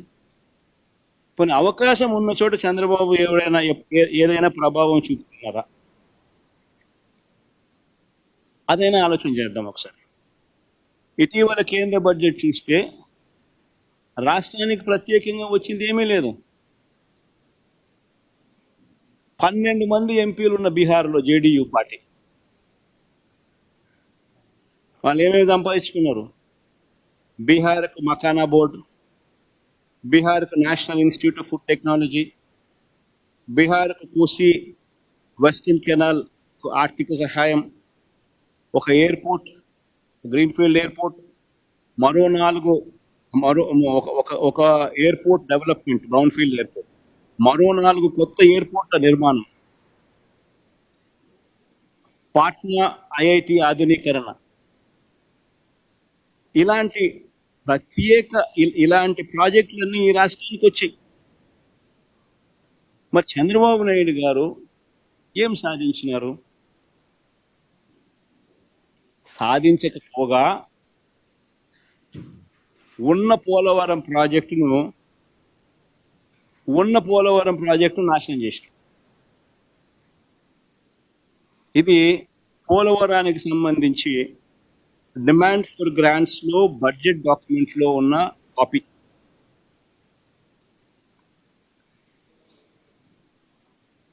పోలవరం ప్రాజెక్టును and balance central grant for the project limited to 12,157 crores can full stop between. Revised cost for completion of the Polavaram irrigation project with water storage up to 41.15 meters. Provision is for construction of a dam and canal system for accruing the envisaged benefit of development of new ICAT, stabilization of existing ICAT, providing drinking water facilities to village and district of Andhra Pradesh. The proposal is for revised cost of 30,436 crores for completion of Polavaram irrigation project with water storage up to 41.15 meters and 45.7 ఎగిరిపోయింది. Minimum drawdown level and balance central grant for the project limited to 12,157 crores. దీని అర్థం ఏంది? మరి ఆయన గడ్డి తింటాడా, మళ్ళీ ఏం తింటాడా? ఈ మాదిరిగా కేంద్ర బడ్జెట్ డాక్యుమెంట్ లో బ్యాలెన్స్ 12,157 కోట్లు మాత్రమే ఇస్తాము, ప్రాజెక్ట్ ఎత్తు 41.15కి కన్ఫైన్ చేస్తున్నాము అని వాళ్ళు చెప్తా ఉంటే అది ఎట్ట చెప్పనిచ్చినాడు? అది ఎలా చెప్పనిచ్చినాడు?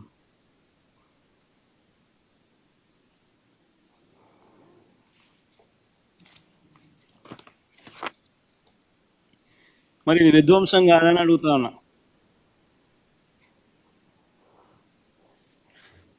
దేశవ్యాప్తంగా వచ్చే 5 ఏళ్లలో 75,000 మెడికల్ సీట్లు పెంచుతాము, అందులో 10,000 మెడికల్ సీట్లు మేము ఈ సంవత్సరం ఇస్తాము అని చెప్పి కేంద్ర ప్రభుత్వం చెప్తా ఉంటే, చంద్రబాబు నాయుడు గారు మాత్రం కేంద్రం మెడికల్ సీట్లు ఇస్తామని అంటే వద్దని రిటర్న్ లెటర్ వాళ్ళకి రాసి వద్దని వెనక్కి చెప్తా ఉంటే, చెప్పిన రాష్ట్రం ఒక ఆంధ్రప్రదేశ్ మాత్రమే.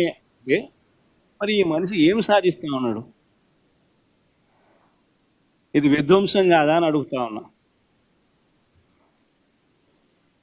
భావితరాలకు మంచి చేసే మెడికల్ కాలేజీల సీట్లు మ్యాక్సిమం ఎన్ని వస్తాయో మన రాష్ట్రానికి తెచ్చుకుని ఎంతమందిని డాక్టర్లను చేయగలిగితే ఎంతమంది డాక్టర్లను చేయాలని తాపత్రయపడకుండా వాళ్ళు సీట్లు ఇస్తాము, దేశం మొత్తం మీద 75,000 సీట్లు ఇస్తాము 5 ఏళ్లలో, ఈ సంవత్సరం 10,000 సీట్లు ఇస్తామని చెప్తా ఉంటే, మా రాష్ట్రానికి సీట్లు అవసరం లేదు అని చెప్పి లేఖ రాస్తా ఉంటే, ఇది ఇంతకన్నా విధ్వంసం ఏదైనా ఉంటుందా అని అడుగుతాం. పిల్లల జీవితాలతో 9 నెలలు చంద్రబాబు గారి ప్రభుత్వం చేసిన విధ్వంసాలు నిజంగా అన్నీ కావు. నేను చదువుతా ఒకసారి. ఈ 9 నెలల్లో చంద్రబాబు నాయుడు గారు ఎన్నెన్ని విధ్వంసాలు చేశారో ఒకసారి మీరందరికీ కూడా ఆలోచన చేయమని కోరుతా ఉన్నా. పిల్లల్ని బడులకు పంపేలా తల్లులను మోటివేట్ చేస్తూ తీసుకువచ్చిన అమ్మఒడి పథకం ఆపేశారు. ఇది విధ్వంసం కాదా? స్కూళ్ళల్లో నాడు నేడు పనులు నిలిపేశారు. ఇది విధ్వంసం కాదా? ఇంగ్లీష్ మీడియంను, సిబిఎస్ఈని, అక్కడి నుంచి ఐబీ దాకా ప్రయాణాన్ని, 3వ తరగతి నుంచి టోఫుల్ క్లాసులను తీసేశారు.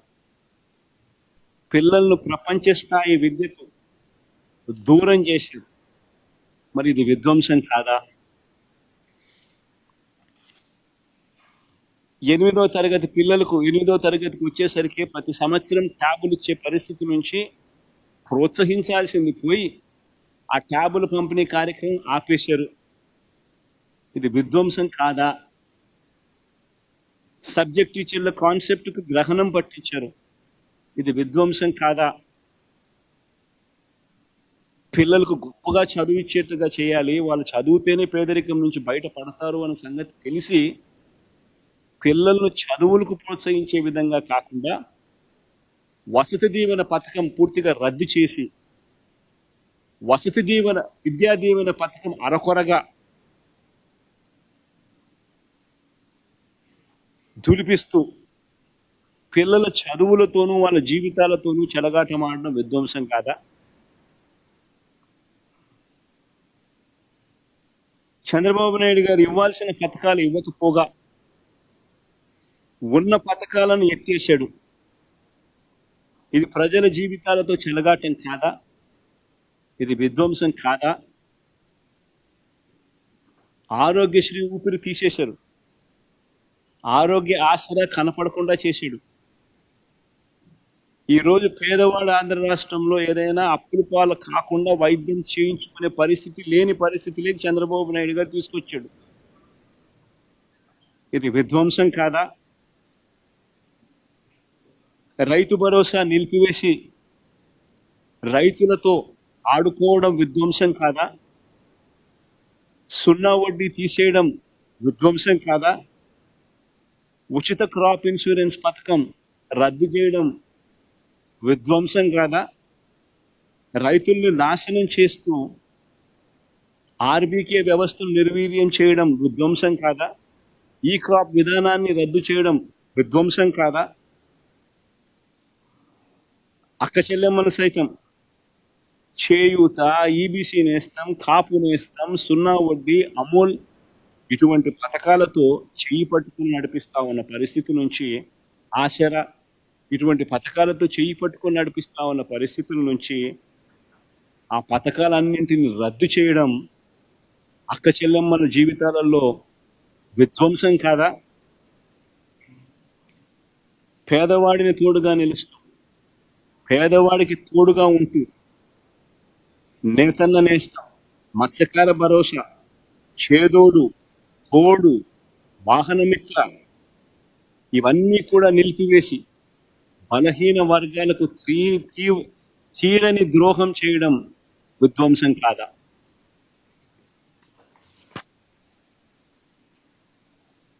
ఉద్యోగం ఒక్కటి కూడా ఇవ్వకపోగా ఉన్న ఉద్యోగాలను ఊడగొట్టడం, వాలంటీర్లను సైతం వాళ్ళ జీవితాలతో ఆడుకోవడం, గవర్నమెంట్ ఎంప్లాయీస్ని సైతం వాడుకుని వదిలిపెట్టడం విధ్వంసం కాదా? రాష్ట్రానికి సంబంధించిన వనరులు రాకుండా చేయడం, రాష్ట్రం ఆదాయం పెంచకుండా తన సొంత జోబీలకు వచ్చే ఆదాయాన్ని పెంచుకునే కార్యక్రమం చేస్తూ ఇసుక, మద్యం, అదే మాదిరిగా శాండు, ఇసుక, మద్యం, క్వాడ్స్, సిలికా ఇవన్నీ దోచేయడం విధ్వంసం కాదా? అధికారంలోకి రాగానే ప్రశ్నించే స్వరం ఉండకూడదు అని ఎవడు ప్రశ్నించినా కూడా రెడ్ బుక్ రాజ్యాంగంతో రాజ్యాంగం చేయడం, గవర్నెన్స్ చేయడం విధ్వంసం కాదా? అన్నిటికన్నా విధ్వంసం మోకరీ ఆఫ్ డెమోక్రసీ ఏంటంటే మన కళ్ళ ముందర కనిపిస్తాం. నేను తిరుపతి ఇన్సిడెంట్ చూస్తే కనిపిస్తుంది మోకరీ ఆఫ్ డెమోక్రసీ. తిరుపతిలో చంద్రబాబు నాయుడు గారికి వైఎస్ఆర్సీపీ పార్టీకి ఎన్ని సీట్లు వచ్చినాయని చెప్పి చూస్తే 49 స్థానాలు తిరుపతిలో ఉంటే వైఎస్ఆర్సీపీకి అందులో 48 స్థానాలు వచ్చాయి.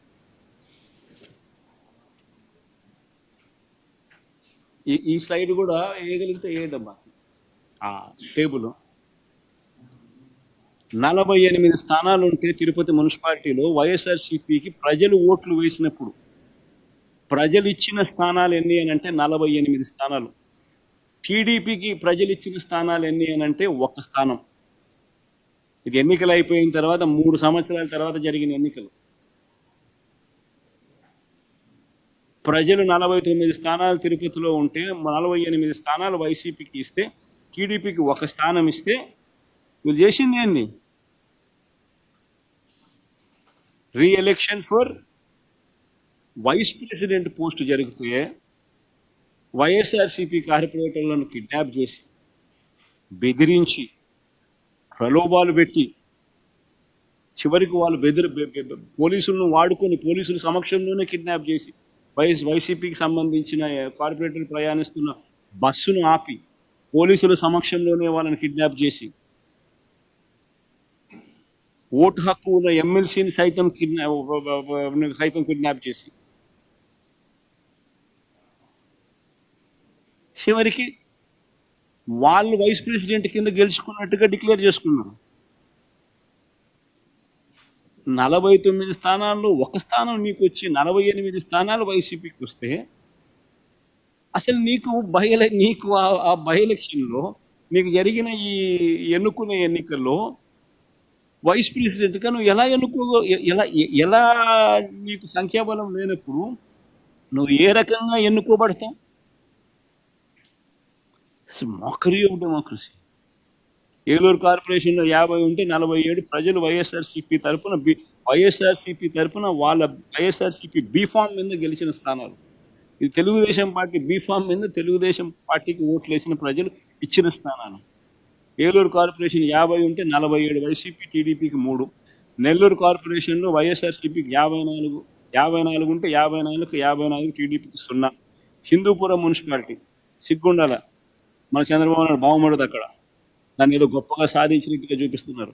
38 స్థానాలకు ప్రజలు 29 స్థానాలు వైసీపీకి ఓటు వేసి కార్పొరేటర్లుగా ఎన్నుకుంటే తెలుగుదేశం పార్టీకి వచ్చింది 6.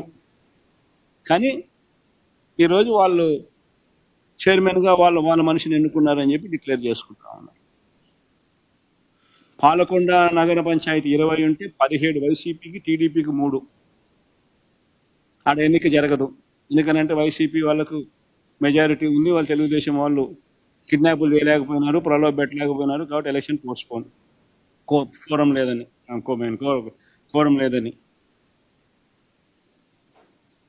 తుని మున్సిపాలిటీ 30కి 30 వైసీపీని, తెలుగుదేశం పార్టీకి 0. ఆడ ఎన్నిక పోస్ట్పోన్. ఎందుకు పోస్ట్పోన్మెంటో నాకే తెలియదు. లా అండ్ ఆర్డర్ సిచ్యువేషన్ అంటే అందుకని పోస్ట్పోన్ అంట. 1 స్థానం కూడా నువ్వు గెలవలే. నువ్వు ఏ రకంగా పార్టీలో నువ్వు వైస్ ప్రెసిడెంట్ కానీ ప్రెసిడెంట్ కానీ చైర్మన్గా ఎట్లా తీసుకుంటావో నాకే తెలియదు. పిడుగురాళ్ళ మున్సిపాలిటీ 33కి 33 వైసీపీ, తెలుగుదేశం 0. ఏడ పోస్ట్పోన్ అంట. కోరం లేదని పోస్ట్పోన్. ఎందుకు పోస్ట్పోన్? నూజివీడు 32కి 25 వైసీపీ, 7 మాత్రమే టీడీపీ. దీన్ని కూడా పరిస్థితి ఇదే. బుచ్చిరెడ్డిపాలెం 20కి 18 వైసీపీ, 2 టీడీపీ. నందిగామ మున్సిపాలిటీ 20కి 13 వైఎస్ఆర్సీపీ, 6 టీడీపీ. నందిగామలో లిటరల్గా మంత్రి పోయి కార్పొరేటర్ల ఇంటికి పోయి బెదిరిస్తా ఉన్నాడు. ఓటింగ్కి వస్తే చంపేస్తామని బెదిరిస్తా ఉన్నాడు. పోలీసుల సమక్షంలో మంత్రి పోయి ఇళ్ళకు పోయి చేస్తా ఉన్నాడు. ఈ మాదిరిగా ప్రజాస్వామ్యాన్ని అధికారంలో ఉన్న వాళ్ళు ప్రొటెక్ట్ చేయాల్సింది పోయి కూనీ చేస్తూ ఉంటే అసలు ఎందుకు ఎన్నికలు జరపాలి?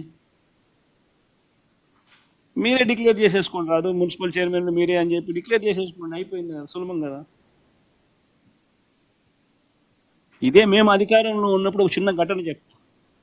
వైఎస్ఆర్సీపీ అధికారంలో ఉన్నప్పుడు మొత్తం వైఎస్ఆర్సీపీ స్వీప్ చేసింది.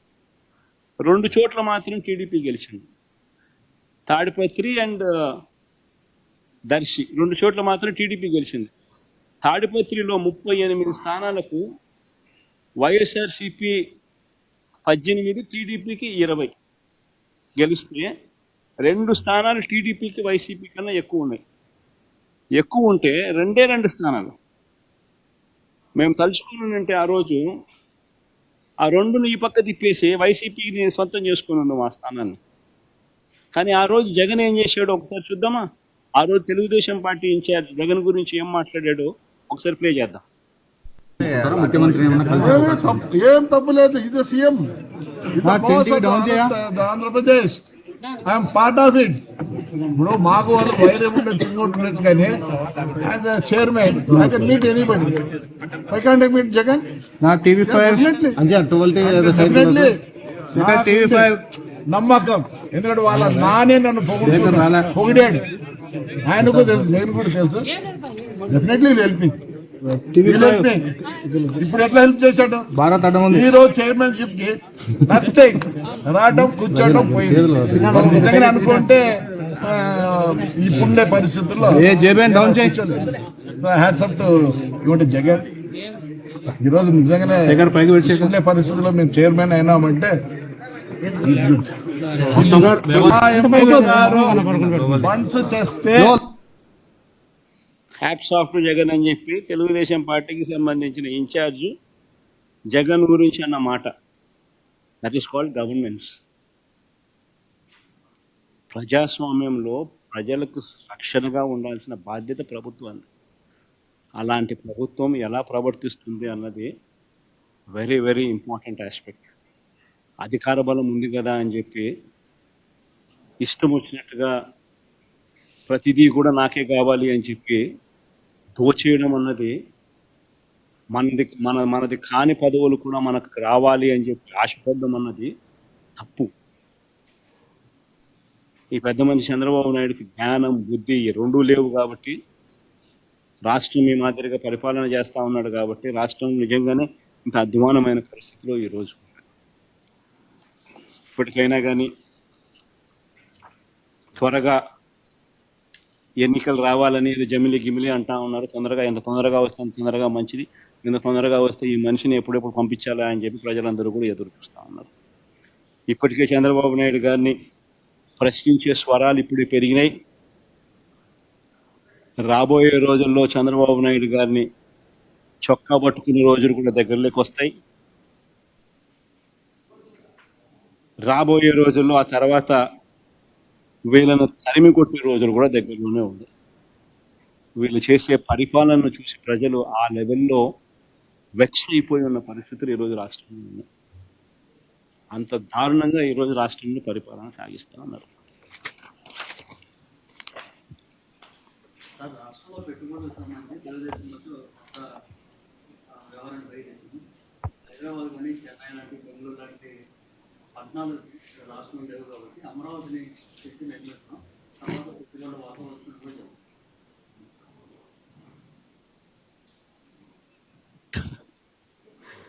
పెట్టుబడులు రావాలి అని అంటే రాష్ట్రం గురించి నువ్వు గొప్పగా చెప్పడం మొదలు పెట్టాలి.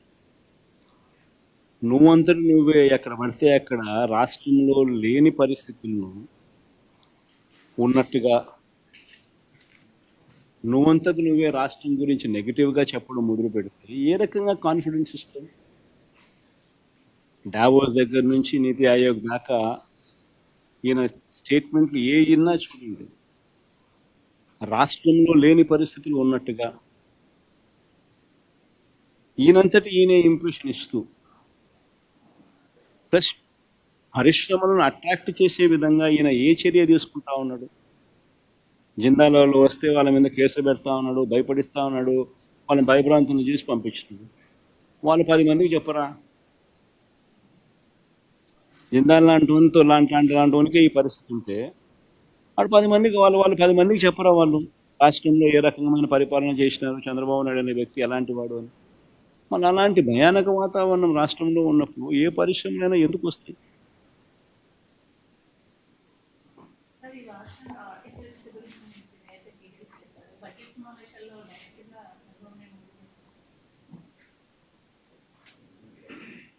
చంద్రబాబు నాయుడు గారు అనే వ్యక్తిని ఇంత ముందు కూడా ఎన్నోసార్లు చెప్పినా కదమ్మా.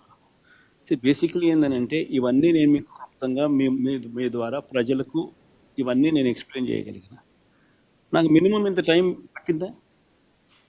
నేనేమి నేను ఎవరిని మధ్యలో చంద్రబాబు నాయుడును అనవసరంగా తిట్టింది లేదు, అనవసరంగా మాట్లాడింది లేదు, రాజకీయ స్టేట్మెంట్లు కూడా మధ్యలో ఎక్కువ చేసింది మీరు. కానీ మినిమం అయితే ఈ మేరకు అయితే టైం కావాలి కదా. ఈ మేరకు మినిమం టైం నాకు ఇవ్వగలిగితే, ఈ మేరకు ప్రజెంటేషన్ మనం చేయగలిగితే, ఈ మేరకు ప్రజలకు అర్థమయ్యేట్టుగా మనం చెప్పగలుగుతాం. ఇది ఎప్పుడు జరుగుతుంది? ప్రతిపక్ష నాయకుడి కింద ప్రతిపక్షం అన్నది ఎన్ని సీట్లన్నా ఉండదు, పక్కన పెట్టమ్మా. ఉండేటి రెండు పార్టీలు, ఒకటి అధికార పార్టీ, రెండోది ప్రతిపక్ష పార్టీ. సో ప్రతిపక్ష పార్టీని ప్రతిపక్ష పార్టీకి యాక్సెప్ట్ చేయడంలా. ఎందుకంటే యాక్సెప్ట్ చేస్తే ప్రతిపక్ష పార్టీకి ఒక నాయకుడు అనేవాడు ఉంటాడు కాబట్టి ఆయన ప్రతిపక్ష నాయకుడిగా యాక్సెప్ట్ చేయాల్సి వస్తుంది. యాక్సెప్ట్ ఒకవేళ చేస్తే నువ్వు చంద్రబాబు నాయుడు గారికి ఎంత మైక్ టైం ఇస్తావో అపోజిషన్ పార్టీ లీడర్కి కూడా అంతే మైక్ టైం ఇవ్వాల్సి వస్తుంది. అది ఇవ్వడం నీకు ఇష్టంలా కాబట్టి నువ్వు యాక్సెప్ట్ చేయడంలా. నువ్వు 175 మందిలో ఒక ఎమ్మెల్యేకి ఇస్తావు, ఎంత సమయం ఇవ్వాలో అంతే సమయం నీకు ఇస్తాను అని అంటే ఇవన్నీ ఎప్పుడు ప్రజలకు చెప్పగలుగుతాం? ఎలా చెప్పగలుగుతాం? చెప్పాలి అని అంటే ప్రజలకు మనం కమ్యూనికేట్ చేయగలగాలి అని అంటే చేసే పరిస్థితి వాళ్ళు క్రియేట్ చేయగలగాలి. అలా చేయడం వాళ్ళకి ఇష్టం లేదు కాబట్టి మీడియా ద్వారా మీ ద్వారా ప్రజలకు ఈ మెసేజ్లు కమ్యూనికేట్ చేస్తా ఉన్నాం. Sir, JDU and TDP are a key alliance partner of NDA. So what's your say that is there been any just ముఖ్యమంత్రి గారు పదే ఒక విషయం చెప్తున్నారు, జగన్ మళ్ళీ రావడానికి నమ్మకం లేదు కాబట్టి, ఎందుకంటే 40% ఓట్ షేర్ ఉంది కాబట్టి ఆ భయంతోనే పెట్టుబడి పెట్టేవాళ్ళు ఎవరు ముందుకు రావట్లేదు అని చెప్పి కూడా పదే ముఖ్యమంత్రి గారు చెప్తున్నారు. తెలుగుదేశం పార్టీ రాదని చెప్పి ప్రతి ఒక్కడు అంటున్నాడు స్వామి. ఒకసారి పోయి చూసుకోమని చెప్పాను పరిస్థితి ఏందో ఒకసారి. తెలుగుదేశం పార్టీ డిపాజిట్లు రావు నెక్స్ట్ ఎలక్షన్లో. ఆయన పరిస్థితి, ఆయన పాలన ఇలా ఉంది. నేను చెప్పిన దానిలో ఏది అవాస్తవాలు కాదు. సూపర్ 6 నీకు వస్తా అందా? కనీసం నీ ఇంట్లో అన్నా కనీసం నీ ఒక్కరికన్నా ఇస్తున్నాడా? సూపర్ 6 లేవు, సూపర్ 7 లేవు, చేసేదంతా అబద్ధాలు, చేసేదంతా మోసాలు ఉన్నప్పుడు ఎవడైనా ఎందుకు తెస్తాడు స్వామి ఓటు? సార్ నిన్న మీరు జగన్ 2.0 చూడబోతున్నాను అంటే 2.0 ఎలా ఉంది? 2.0 అయినా కానీ ఒకటి గుర్తుపెట్టుకోవాల్సింది, ఏదైనా కానీ పాలనలో విశ్వసనీయత ఉండాలి. ఒక మాట చెప్తే ఒక రాజకీయ నాయకుడు అది చేస్తాడు అన్న నమ్మకం ఉండాలి. That is called governance, that is called విలువలు, విశ్వసనీయత. ఈ రెండు ఉన్నప్పుడు పాలన అనేది ఆటోమేటిక్లీ బాగా ఉంటుంది. ఎస్, లాస్ట్ టైం నిన్న నా ప్రెఫరెన్స్లో I was mentioning more about కార్యకర్తలకు సంబంధించిన విషయం. ఎందుకంటే లాస్ట్ టైం మనం అధికారంలోకి వచ్చిన వెంటనే జూన్లో అధికారంలోకి వచ్చాం, మార్చ్లోనే కోవిడ్ వచ్చేసింది. సో ఆ తర్వాత 2.5 సంవత్సరము తీవ్ర రాష్ట్రంలో అసలు ఫోకస్ మొత్తము కోవిడ్ మేనేజ్మెంటు, రాష్ట్రానికి సంబంధించిన వనరులు మేనేజ్మెంటు, ప్రజల సంక్షేమము, సేఫ్టీ, వీటి గురించే టైం కేటాయింపులు చేయాల్సి వచ్చింది. సో ఈ నేపథ్యంలో కార్యకర్తలకు ఒక నాయకుడిగా, ఒక పార్టీ నాయకుడిగా, ఒక లీడర్గా, కార్యకర్తలకు ఒక తండ్రిగా చేయగలిగింది బహుశా నా దృష్టిలో నేను తక్కువ చేసినానని నాకు అనిపించింది. ఎందుకు అనిపించింది అని అంటే ఈరోజు వైఎస్ఆర్సీపీ కార్యకర్తలు ఈరోజు పడతా ఉన్న బాధలు చూసి, ఈరోజు చంద్రబాబు నాయుడు అనే వ్యక్తి వాళ్ళకు పెడతా ఉన్న కష్టాలను చూసి, నిజంగా వాళ్ళను చేస్తూ ఉన్న హెరాస్మెంట్ని చూసి, సో ఇవన్నీ చూసినాక వాళ్ళకు మంచి చేయాలి. వాళ్ళ మీద ఎవరైతే సులుం ప్రదర్శించినారో వాళ్ళందరికీ బుద్ధి రావాలి. పోలీస్ డ్రెస్ ఉంది కదా అని చెప్పి నీ ఇష్టం వచ్చినట్టుగా నిన్ను ఇల్లీగల్గా అరెస్ట్ చేయకూడదు. There's got to be some account of responsibility. అలాంటి వాళ్ళతో, ఆ అన్యాయం చేసిన వ్యక్తితో, అన్యాయం చేయబడిన వీళ్లకు సెల్యూట్ కొట్టించి క్షమాపణ చెప్పిస్తాం. ఒకవేళ అలా చేయకపోతే చట్టం ముందు నిలబెట్టించే కార్యక్రమం చేస్తాం. ఇలా ప్రతి ఒక్కరికి కూడా గవర్నమెంట్ అంటే మీకు తోడుగా ఉంటుంది అన్న నమ్మకం కలిగించే విధంగా ప్రతి అడుగు వేస్తాం. వైఎస్ఆర్సిపి 2 పాలన కార్యకర్తలకు భరోసాగా ఉంటుందని మాత్రం ఖచ్చితంగా చెప్తాం. Sir, you've talked about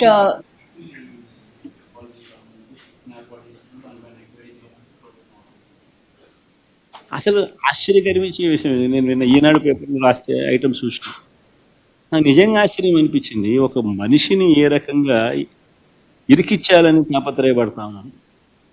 అసలు మిథున్ పెద్దిరెడ్డి మిథున పెద్దారెడ్డి కొడుకు మిథున అది రాసింది కదా ఈనాడు వాడు రాసింది.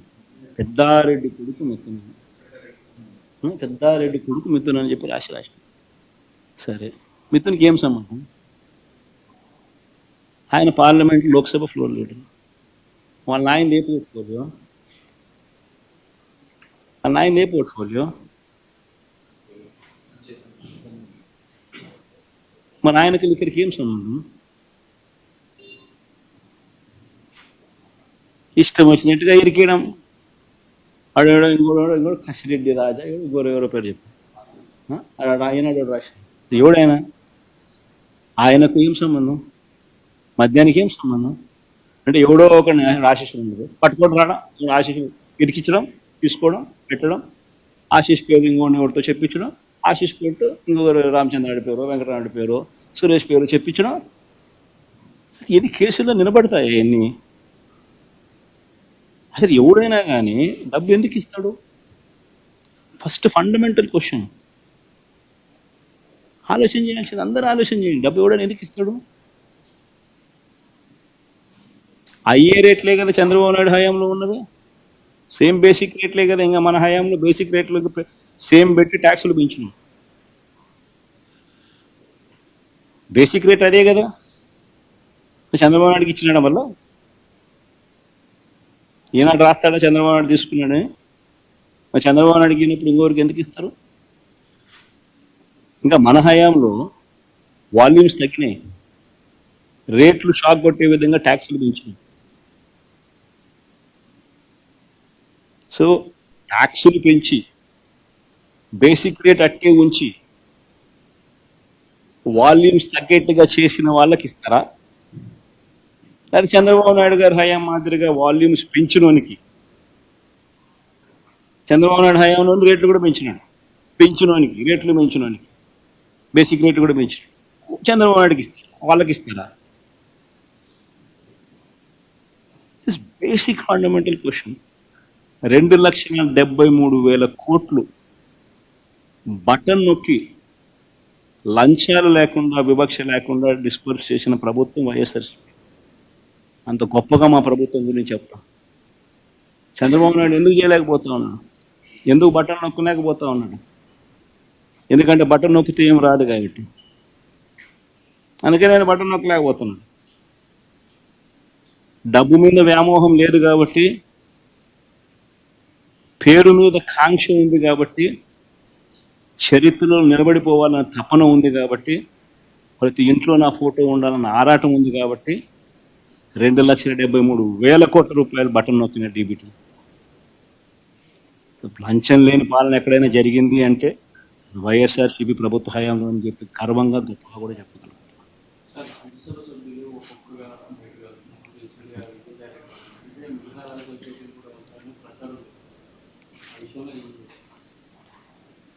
బేసిక్లీ ఒకటి గుర్తుపెట్టుకోవాలి,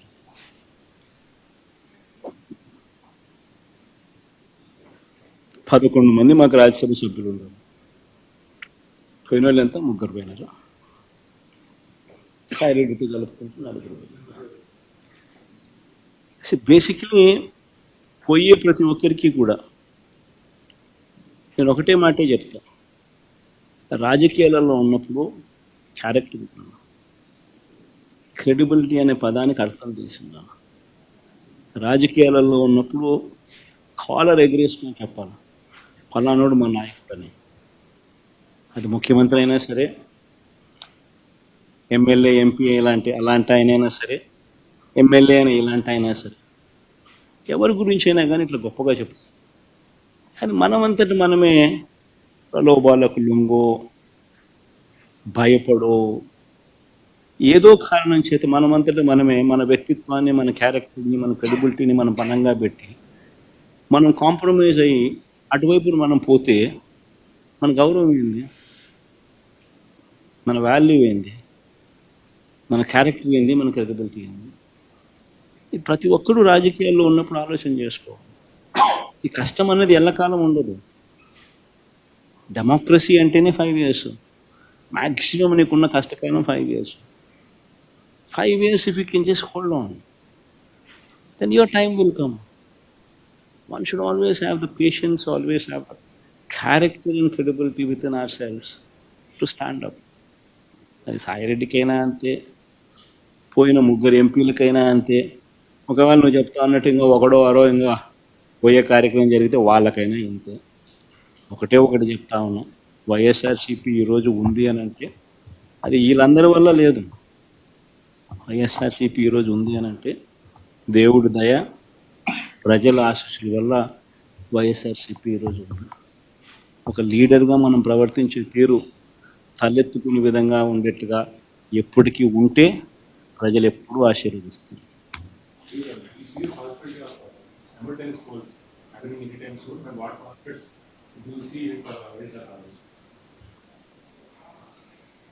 You have seen this, the regime of TDP in these 9 months. I've given a detailed presentation. Do you think anybody would vote for him? I'd appreciate if you would vote for him. Sir, you've talked about how Jagan 1.0 and what all has done. Jagan 2.0 is what you're pitching. Yesterday, Andhra Pradesh IT Minister Nara Lokesh says 1.0, we saw the results public gave to Jagan. What do you expect 2.0 to come out of? Your response on this? It's exactly. I mean, whatever I had spoken to you, whatever I had spoken to, was yesterday telecasted. The message was also very clearly told, but very clearly communicated yesterday. So the most important thing is, I had given a detailed presentation today, and you have been a witness to that presentation. Now you tell me whether it is Lokesh or whether it is Chandrababu Naidu or whether it is Pawan Kalyan or Yallaya or Punnaya. Why would anybody vote for you? People would only vote for you only when you stand up to your word. Only when you fulfill what you have spoken in your own manifesto.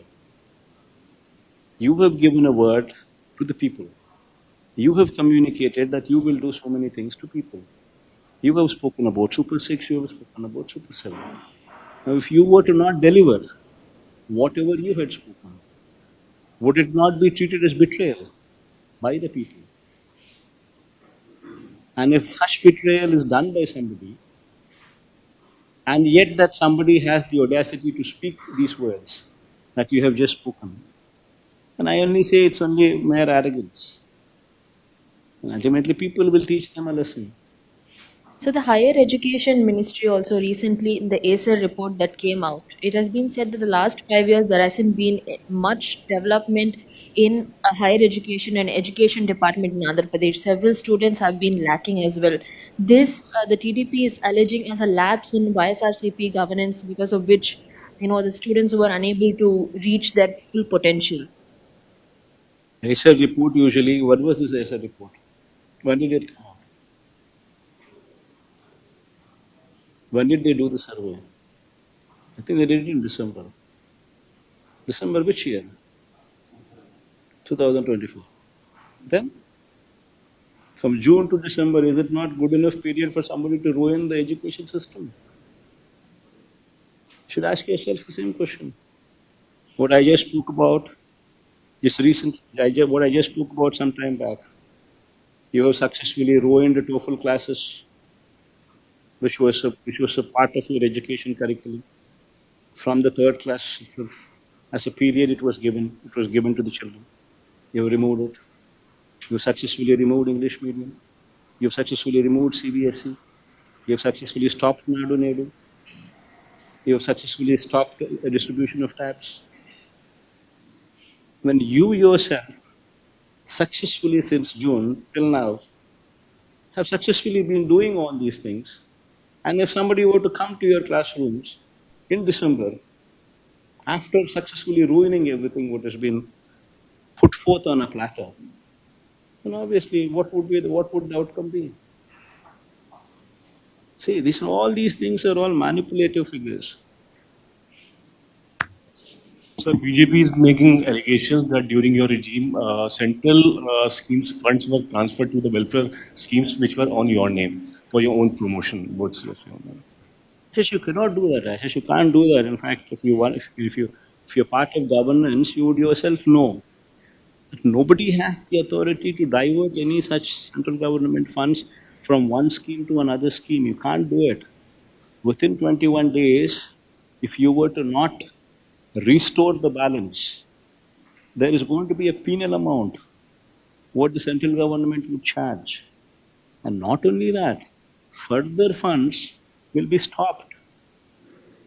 So that being the case, nobody can do whatever you're trying to say that somebody has done. It cannot happen that way. No diversion of funds can take place. In fact, this system came into existence during the last 5 years itself. Seeing what Chandrababu Naidu has done. One last question. JDU and TDP are key alliance partner of NDA, and hence Bihar has got quite a lot in the bucket during the union budget. Andhra did not. So what's your say on that? Do you think it's injustice? That's exactly what I spoke about. No? See, Chandrababu Naidu does not have the sincerity to prevail upon central government to get whatever the state is due. That is the problem with Chandrababu Naidu. Whereas Nitish Kumar has more of such sincerity within him, and he is ensuring that his state benefits. See, until unless you ask, nobody is going to give. This man never asks anything. This man doesn't even, one will not even, one would be surprised. I seriously don't understand why he is in power. Neither is he bothered about the promises that he made during the election campaign, neither is he bothered about the manifesto that he has given, neither is he bothered about doing something to the poor, doing something good to the poor. He's least bothered about anything. His only purpose in life to be in that chair is to loot the state. That is what we've been seeing in these 9 months. Whether I like it or not, this is the reality which has been displayed in these 9 months. All these facts that I have just put forth, nothing out of heartburn. These are all plain facts that I have presented right in front of your eyes. None of these facts that I have presented, not even one single aspect is a lie. You can go through the entire data. So are you implying that BJP is taking Chandrababu Naidu for granted? So who is taking whom for granted, I do not know. That you should ask Chandrababu Naidu this question, not me, no. Assembly సమావేశాలు చేశారు కూడా బహిష్కరిస్తున్నారు. Assembly సమావేశాలు అన్నది మనం బహిష్కరిస్తున్నామనే దానికన్నా you should ask the speaker why is he not responding to the court. స్పీకర్ని అడగాలి. వాళ్ళు హోదా ఇవ్వకపోతే ప్రతిపక్ష హోదా కోర్టు సమన్స్ ఇచ్చింది. కోర్టు స్పీకర్ను రెస్పాండ్ కమ్మని చెప్పింది. ఎందుకు రెస్పాండ్ కాడన్నా? రెస్పాండ్ అయినారు అని అంటే సమాధానం చెప్పాలి కదా. సమాధానం నువ్వు చెప్పాల్సి వస్తుంది, ఇవ్వాల్సి వస్తుంది. కనీసం మీ ఎమ్మెల్యేలు అయినా వెళ్ళి స్పీకర్ ఇదే క్వశ్చన్ అడగచ్చు కదా మీరు. ఒకటి గుర్తుపెట్టుకోవాల్సింది, మనం ప్రతిపక్షంలో ఉన్నాం. మన డ్యూటీ ఏంది? ప్రజలకు మెసేజ్ కమ్యూనికేట్ చేయడం. నీ ద్వారా కమ్యూనికేట్ చేసినా ఈ మాదిరిగా సిన్సియర్గా, ఈ మాదిరిగా ఫ్యాక్ట్స్ అన్నీ చెప్తూ, ఈ మాదిరిగా ప్రజెంటేషన్ చేస్తూ ప్రజలకు సత్యాలు చెప్పడం మోస్ట్ ఇంపార్టెంట్ థింగ్. ఇప్పుడు ఇవన్నీ లైవ్ టెలికాస్ట్ జరుగుతూ ఉన్నాయి. సమాధానం చెప్పండి వాళ్ళను. That is what people want. నువ్వు నేను ఎదురుగా గుద్దుకోవాల్సిన పనులా, కొట్టుకోవాల్సిన పనులా, కుస్తీ పడాల్సిన పనులా, ఎదురుగా ఉండాల్సిన పనులా నేను నీకు చెప్పినా, నువ్వు చెప్పు, సమాధానం చెప్పు. వాళ్ళు వీటి మీద మాట్లాడట్లేదు.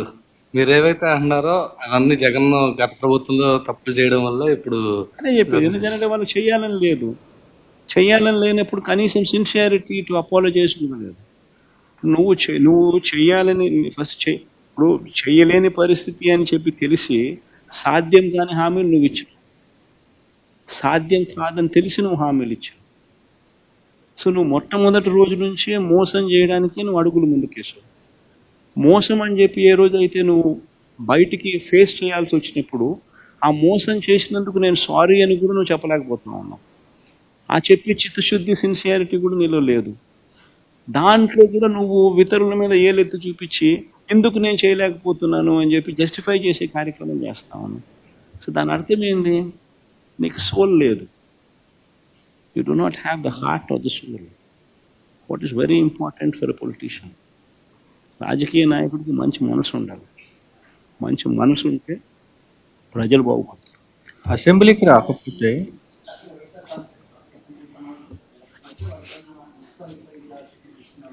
వాళ్ళు ఏమన్నా చేసుకుని రమేష్ నేను రెడీగానే ఉన్నా, బుద్ధిగురం చేసుకోండి, ఏమవుతాం ఏం జరుగుతుంది.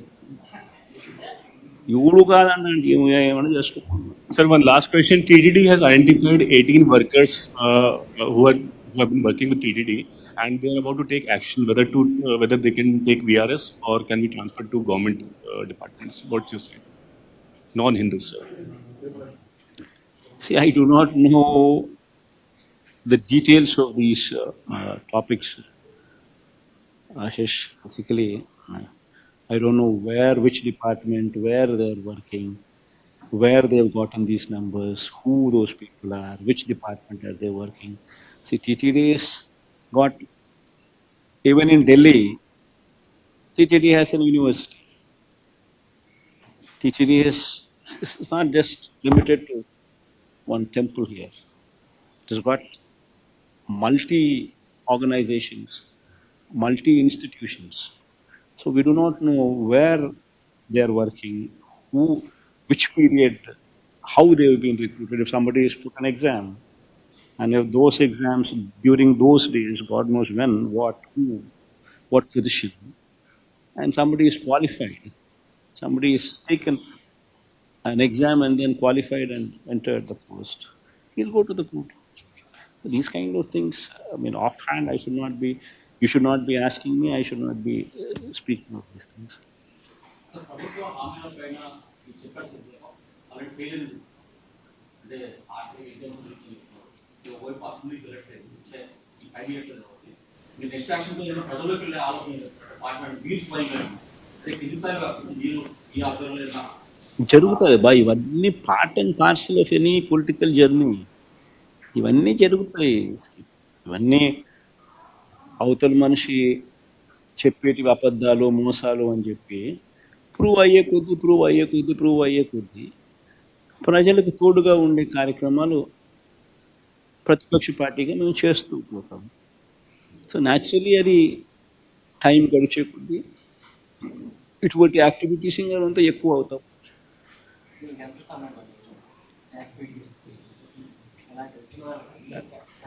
అదే జిల్లాల పర్యటన అన్నారు కదా, జరుగుతుంది బాగా, చాలా టైం ఉంది దానికి. 9 నెలలే కదా అయ్యింది. సంక్రాంతి తర్వాత అన్నారు కదా, సంక్రాంతి తర్వాత అని చెప్పారు కదా. జరుగుతుంది సంబంధించి ఆ టైం వచ్చినప్పుడు జరుగుతుంది. ఆ టైం వచ్చినప్పుడు జరుగుతుంది.